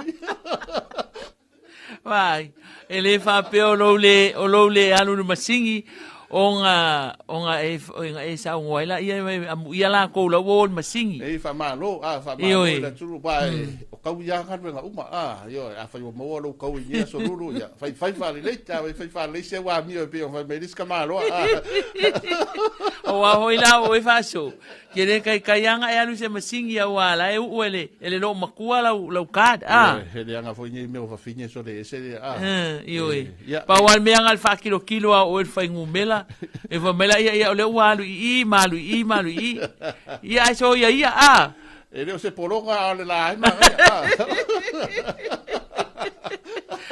talo fatu ia loli ma lo lava so I fua loli ia manuia fo ile ne ia so ma fuanga o le afianga iai ai maisel tatu atunu uai te le lava ia fe au manga luenga matiuti o la vasi ese o loo fe angai masa moa ia la toula lena soifua mai le aso mua o ke topa ia e avatu el tafa manuianga iai I le mamalu le atunu lea o lo lato waso soifua le nei amu ia o tou le tou wa lia foi lo tou waso soifua ia alofangia le atua fa popo ni sia se tele mo lo tou soifua fa talo fa tuaia singa folava avai al tamai ta itau si soifua le masana sawe e fai tato pokalami nga lo ke va ia ko lo ngaso soifua le nei fa so o le aso mua o ke topa ia manuia lo waso soifua se ngafo singa folava ia fa popo le atua nisi tau sanga se tele mo oi ia ai mai se fo io le malosi a wale tau tua ina o lo tato watinu e ala lau tau fo inga luenga o le tau si soifua ia na manai a wai te lea ni se vai ngale fo na mai moa mai lo tato watinu e le tau nei ia tato fa salonga fo ia tu sa mai tato fa mtalanga i mai lipoti wai fo nai swinga se mai moa mai fo le tato watinu ia wa tala vai ngor tau langa ia le lopo le si tato por kalame ia le mai mo mai ai nisi fo yo vai ngorta la fa so solo qui ile po ile imki mele ke le panke ke ba de lei ko manga ia ia fa pena fo ai fo le stai mi arwa ia ke wa fa solo qui tu ai mo ka malawa ia po merki manga ia ko inga man lo makua la fai ia o nisi na vai ngale se ia ai ke si la fio fa so o ki kilo ngele le interviewer ta filima na fa salonga ni taya si waka fia o kwa o ingale le manga ia mo me o fala au faisua mo me o fa ele kuka le kele le ka pisi le mau kengi o le pi ya o va ya ko si le ta fili po fia kongu ia le ka fam kala le vanga le ona le filima keti le o ia famacho me mo peanga le mama waku yo anga le mau aku ia wa ese le kele o le fuala au so le ia ma lo la vai le atunu fo yo lo o fa tawala to fu fa ele le anga ina ia fa machu ia le ngalu lue male ati na e fo ia le ia le tele o le felan lan wa yo la to te mau a inga le fa lia o ia fa machu ia wa nisi vai ngana ia nisi vai ngana tele anga i ma ke tele tafusi ia le ma ke tele le funga le tene na tapu vai tasi ia le tato au ngā lue I whātoanga, ngā lue le vau, ia e manatu foi wa usuru to tele la tau ia le au whai whātoanga. Ia, male tele o ngā ruenga le wa mata. E o na iairo tato o tunu, ia nei masina, o se masina pisi fo nei masina, ia male tele o wha moi ngā se o le tato o tunu. Ai, tato wanga I tato bese lea, wa le o mautinoa ia pe ngai mai vai ngale maseno mai be fe la to por kala me fa tal no ai ta solulu a tato fa fianga le vai foi tato por kala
Kasi la fa vi anga ma tango fie ia ma le sunga ka sala ma le fa pesere na le tamar ku kama ia e peio na lausi de fiai ia ma pesere na de me alofa le tua o le tomai ia po le poto fa feao el poto so se me te aru ia sa o le leita fa ia le leila wa o ngale nei taimi ia e wa ne nga mo nga renga manga ia fa feao el poko o te peio ma ko ia so ia fa mo ia le kopita ia o mai la ia so ngai ka ke ia fa mai e fa so lo me kopi ia so e ja oi le cara de si kamanga mai nga ka ko fa ka di pasi uma ala wakul fa val valeu skama mai kako fa ka pasi uma kako ka ofi pasi uma ma fafa kako ako fa i duma la wala ke ka se for por fa ya o ngai e dei pa ko for ma ngai yo le pese le a fa so e ese le a fo il tamau a inga o ma fa ngol au fa tu pese alo tata watunu ya so la a e tama matu ia tama tua ia ila kaisala ya e mana tua le o kaisala le ka vale le lo kaisala fa ko se pese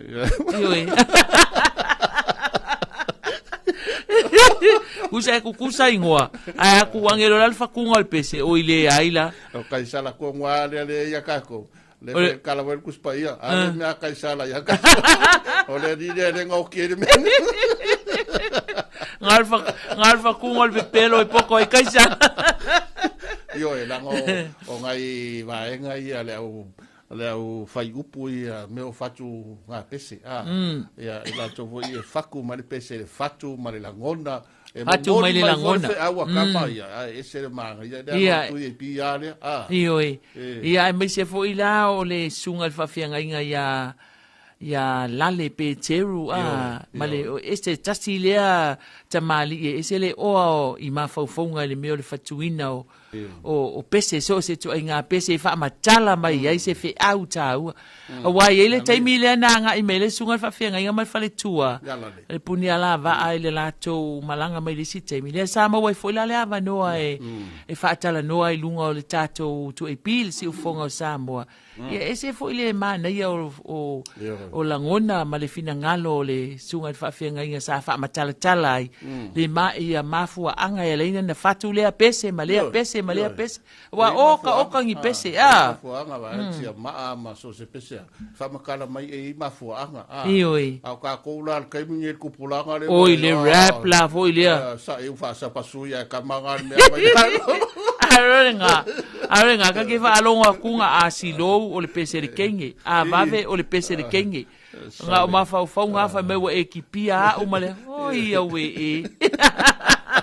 mo me ole swinga ai ka ke oa e ka ke fo ia e ka mai e o mai ka matu e ma ngai ai fa alu ile fa alongo longo ia mai ka kongu fo ia ma fa nga le a ke no mo e ke mi au ke sa nga i mo fa alongo i po kala me toi bisa fa i la ko ia la pese fa kala ngo mai ai interview mai ai ia fa makala mai fo la ko yo la nga fo le fa ku pese ia la totale ni ia mana ia na por kala me sa fe toi pi naso ioi ole tulanga le na ese foi o tata la novo i mene o musika ia e pei o le tatou lava ia lea sikaili fa nga ia lea upu sikaili o tatou a sikaili le altu e pi mai lava ila so ia o tu ai nga fatunga nei fatunga ia a tu wai fatu pese o le tatou watunuu wa iaile ta leni wa yaile so sia mal tamau a inga la tau te fatua ai pese le ala yaile puni ala va pe ni no tia fau o le tia maa ioi ia o le kukama le ala ua fai i langi fo launga nisi o fatu pese a le tu maua a le ai manai ai le faafonga le tatou watunu ia o le na nai taranoanga sa o ia taral to tele o a fela o malo a fela o kama ia kama matu ba fela o mai kama la ia le tikala hai e ni no tia fau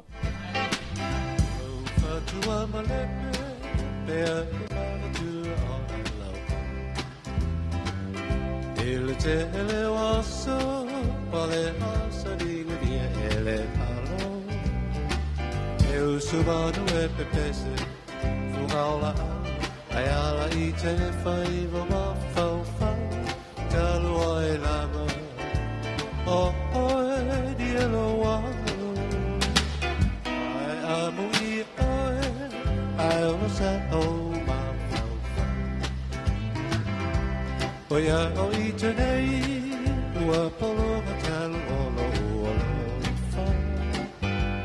Ai o e le, tu ai pe.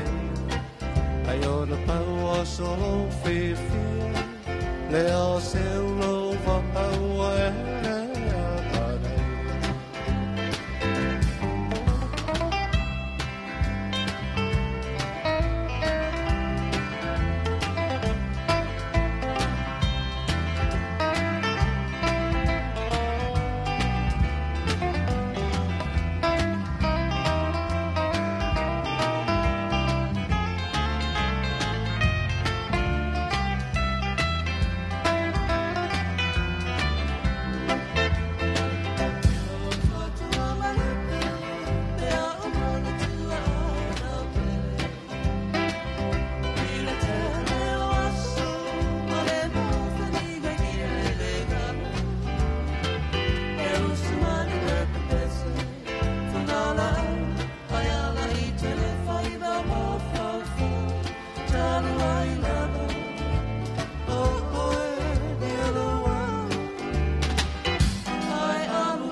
Whawhiawhianga nā mai le o whai pese le penina o tia whau, i le nei vaenga o le tautua, a le tu e piri si ufonga o Samoa.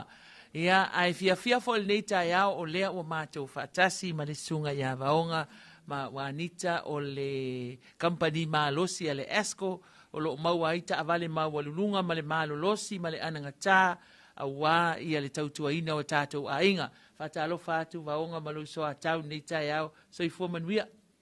Tātou langona le whaftai le tua nei tai au, ia, e meise lo talainga maui, whapea fori talainga sale au no, e meise le mamalu tātou paanga lo, sina bioma, mai mo mai, malo so i fuamanuia, o tauru tā whenga le ungu tātou mumur while mutai au, o le urua iaso, o le masina ese fu, o le lua oro lim.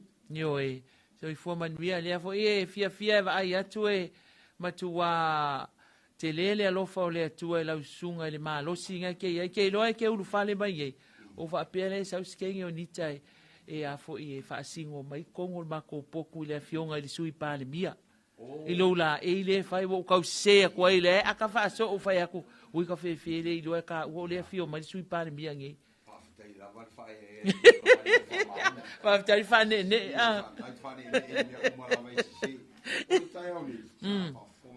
to oi lungo le pisi o le altele o le upu la la na to e le malu tu ke vai tu le kiwa o le pisi la ko e o malu upu la no la foi sale au tau le mau o fa pele mua ya fai la tau le mau lo inga e tau ona pa u ai mai se pe a fai o se la au le tau ai le mau tau ona pa u ka wa lungo winga o lai malu e lue le ku la marca kai fa le ko una ma la fonga so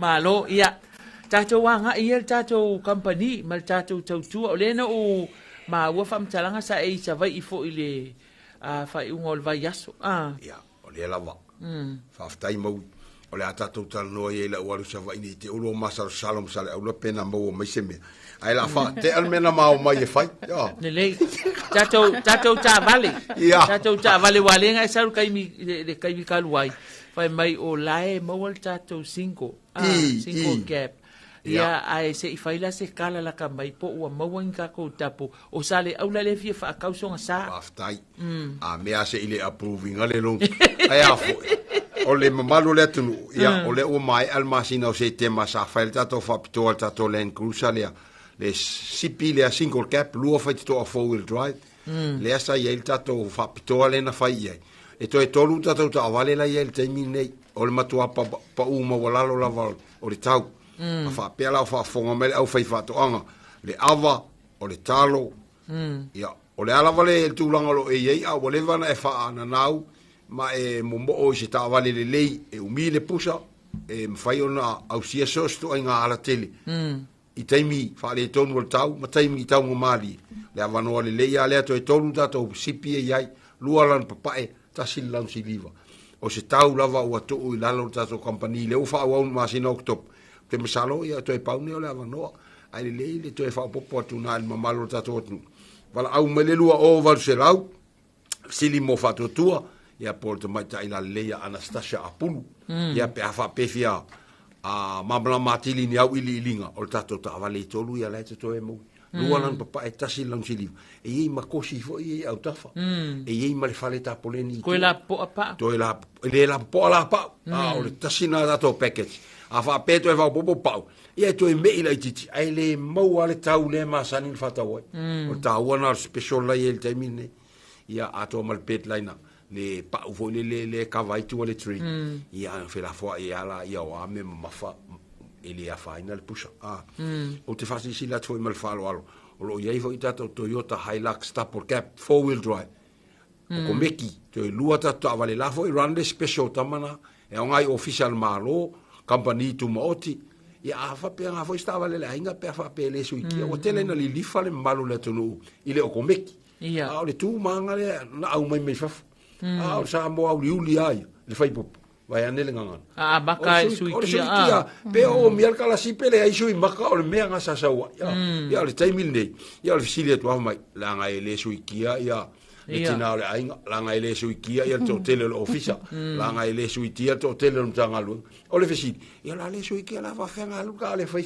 o le ala tu ta vale o le manual po le e lua la ta tu ta vale na special komiki 2.4 double cab 4-wheel drive lanu siliva Hilux le mo le ta Hilux le special fai la le special le o mo le tau masani le tau fa to la tau fa company in fai na move ta to ta vale ai tasi la suikia la ia lua o komeki tasi suikia 4-wheel drive double cab Hilux o pa u voltau o so ta mele lua o van o ofsili mo fa to tau tala ia po Anastasia Apulu o van o il tau nei ia po tau foi pe amo la no ia ona I fa bo pongana a o levanga oli mai ta ia wanita e ia foi nai ana ia tala mali poni fa mama avenga ile malu le tunu o lo fa pena ona le fi fa ta wonta vale eta fitu pe mo o foto mai te lo to mai ni ta sa via o e po le ase fa mama o ia o Wale manka fie fa lo mo la fa mama venga fie fa causa ka haila ava la vesa o ia vaonga ele approving le long ia malo lava maui malo vaonga ia o le temi nei te fia o te fia lava fa ilo atu tato customers o le Yamaha tato fa ia fiva o tala fia mo tato le ni tai au tau nu ia tato Yamalup ia tele lava ona mana o mia wa tato afi ia fa se fulu ma fi se fulu lima lo wa ia tato 2 stroke ia matato kia oil ia tele lava ona mana o mia ile servicing o afi le ala wa ia fa mo le vala au mai le numero lua fitu tasi fesili mo o nei wanita ia po Edward Estino mametua o le vaenga le parts em fai ona so soani atu ia le ngata tato swa u ia le Yamalup ia a o lo ia fo ia tato parts kele ia ka ko parts la ia mai se lava ia parts o ka ngu kele o mga amia au fai fiva o ka ko impellers o propellers o spark plugs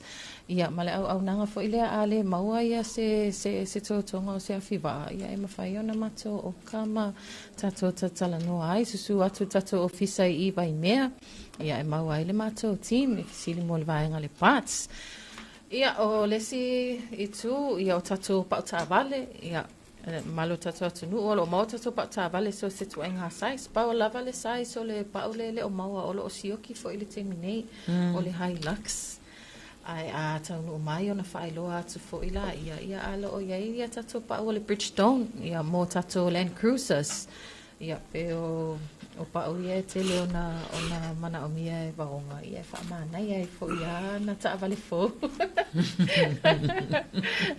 o mau le size o tato Land Cruiser ia ma tato Crosswind ia so o se tu ainga size sala le mau le pa o le ia te la foto vaonga ia ele I sau no vaonga ia o le pa o le Bridgestone ele si aso nga fisidi ai si ko inga nga ile pa ile kusa ole pa ole vo ia wa kele au tele au tangata le pe ka make mai fa mai o tato pa ona le Bridgestone kama vo ia le o ai pasi ma kama lapo ia ngala fisi lo sko inga fa mai ole ia le me o ka ole o Bridgestone e pole ia pese ka mafa pese pa o va ko ia si nga kalinga ole pa fa mai oi alinga ia ka ke fai aku ka ko wo su el fale inga le ia le tato wa tunu o tasina pa o le wa fa makala ke no me vonga o ka ka le wa ni te so le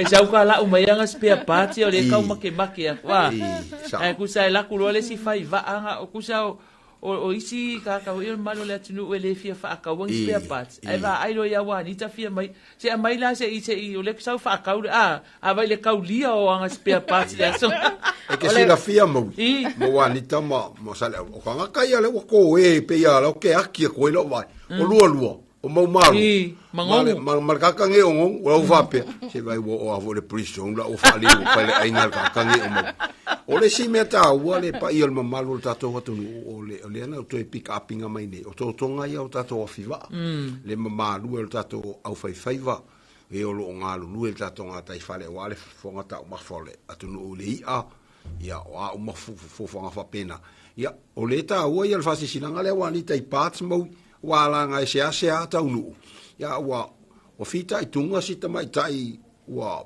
fa polina le official no pressure ile o foi ala o tele o to ma fangota to tonga ia ta ua ina ia mfai pea ona fa o ngai ta to wafi ia sa ta tia ona le mo pats pela spaka tulanga mo fa pena le fa fsini mai lo fit tas ia pe vini mai volta mai ta ia wanita o to e fa malatu mai etia le au le malolo ai masi ai o le fiafi fa mai e o e fo ingale e relax pe o tangata ia sa vali ta ngalu ai la tangata o ia fiva atama ia fifo ie light alumini tamai e le ala ia ta to afila titi le sul lima o spawa le mai e o ka fao le o ka fao mai o toso ia ai o e tele me o mai ta simalawi o tau iwa o le maua ta to afisul lima short shaft ya o nga mo ta to va ia alumini le o toso le fiafi ia pe malolo ia le weekend le astonai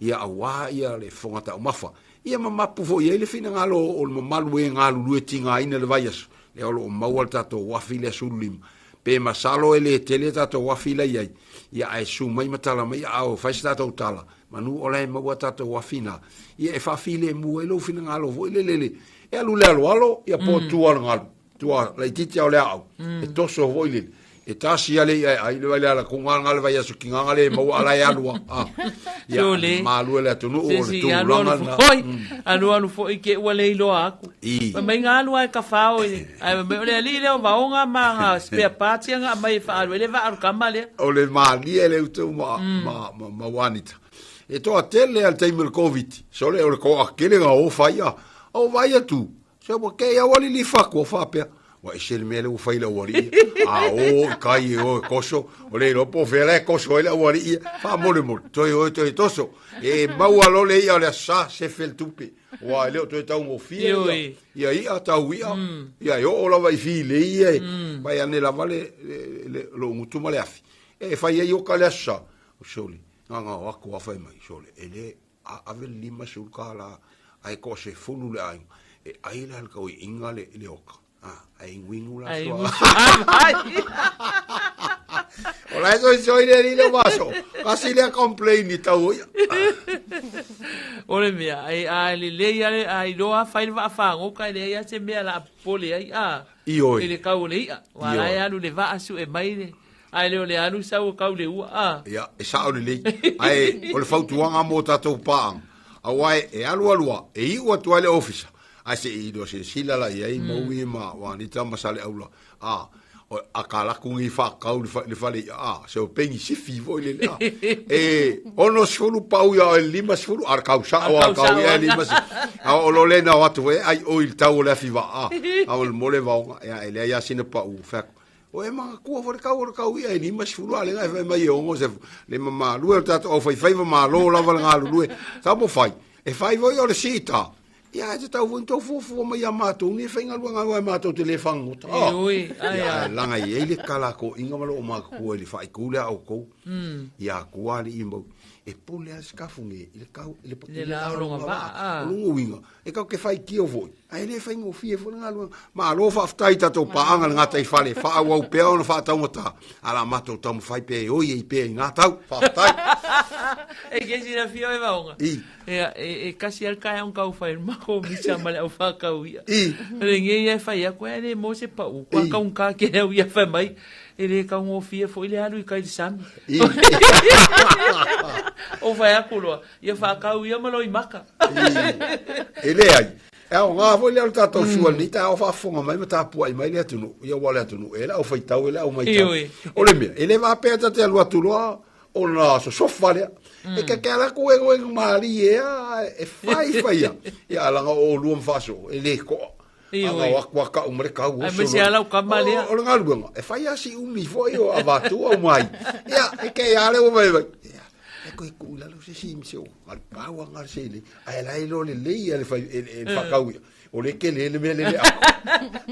o le kalfile muani ni o le ka ia fai o mai le la sa no anga il kako le kako o sa vai mo tatou motu i sala fai pe faafefea ona fesota i mai mo latou spare parts matulaga faapena ma se taavale fia faatau auai ke faakauaga vale no makomoku laga o le makomoku lai fia mauagi Land Cruiser magi Hilux lelei ai manatua sa tamufai e auani e vatua se famatalaga le o faasoo o le savai o maui o le savai o vaoga o le savai auanita o le sapali e sila la ia i tulaga o le aotelega o le mele la tuatu tase ia auanita ia auanaga le toʻatele o le tatou maketi lea o spare parts a le Yamaha o le motele i se lafai ia lae faafofoga mai mau o le aulia o saakao ia o tuitama ia ala tuatu le avanoa nita ia faafetai lava vaoga faafetai mau i mo le avanoa sa alu atu le tatou malanga i savai le masina ia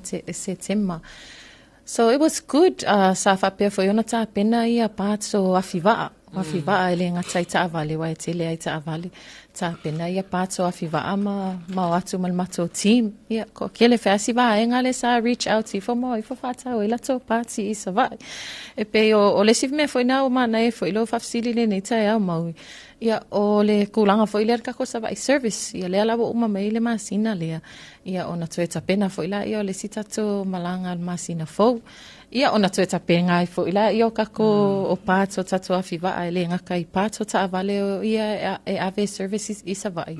Ia a o awhiwa a fo i M5 fo i ona mato fai le au nanga lea. Ia e se fea i fo i ale malanga mai nei upolu mo tato i savai. Manita o ula fau e saunua. O i salonga ia fiti osa lipa? Ia o le no fonga tonua i salelonga wa tele salelonga. Te alu atu le wafu tele alu la wala le alu market. E te alu wala le alu moli. Fa sanga i tonua la no fonga le fatino le to onanga ma le fale o lo fatoanga. Le acro store a le sila i tual. Ia le motan na o le tofaya. Ia fiti osa.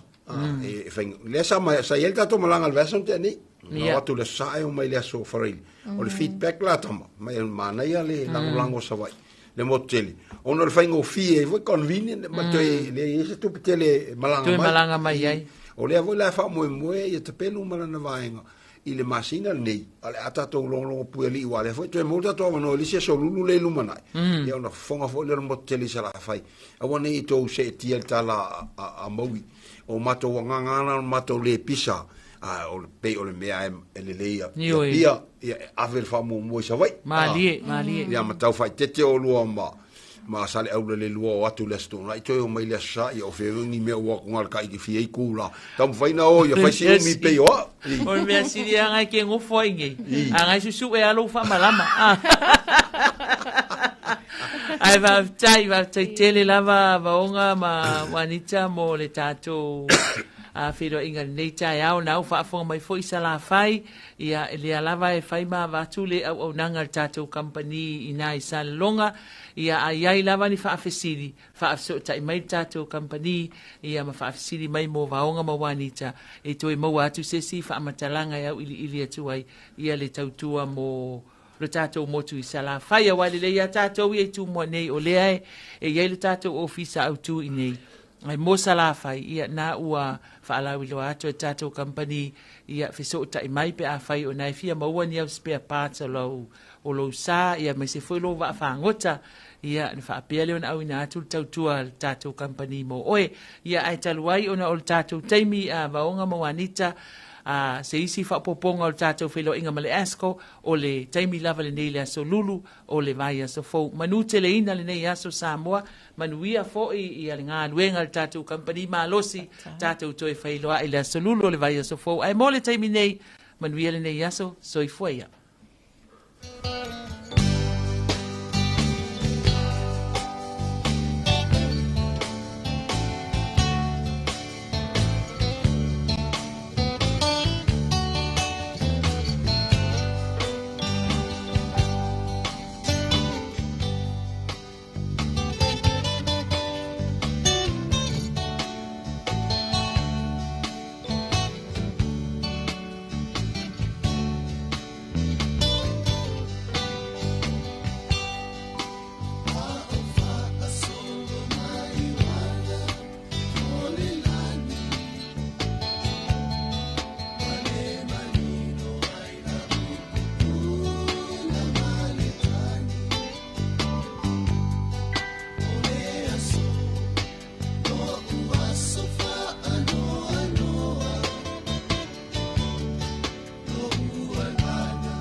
Pa ve vianga mai la bese le tia mai na ua tawa lunga tala noanga ia masui fo yo le company ta vale ia po le company ma lo se le Esco Motors ia ni ta ia ma ua se fa ponga vers fo ia ke yon fatu te ia tu telling ia maui fa be foi le fionga baonga ma le la so baenga ma lo le usul to tele ma lo fo ile tau failu tatu tinu ma le orsa ia wa le fa longo ti nga fo sa mo no tatu tonu mai le ia so lulu ia pole o ngā tono nei vai a so fita i tunga ia mo le amtanga fo i wha mo nga mo la singa mai se lava o le tele o wha tam so inga o le a fetalo loa iai ia le mawalunga o le tātu o tunu talia tala mai le walesi wha sa lau ni sila e le tāle iwa le tau nei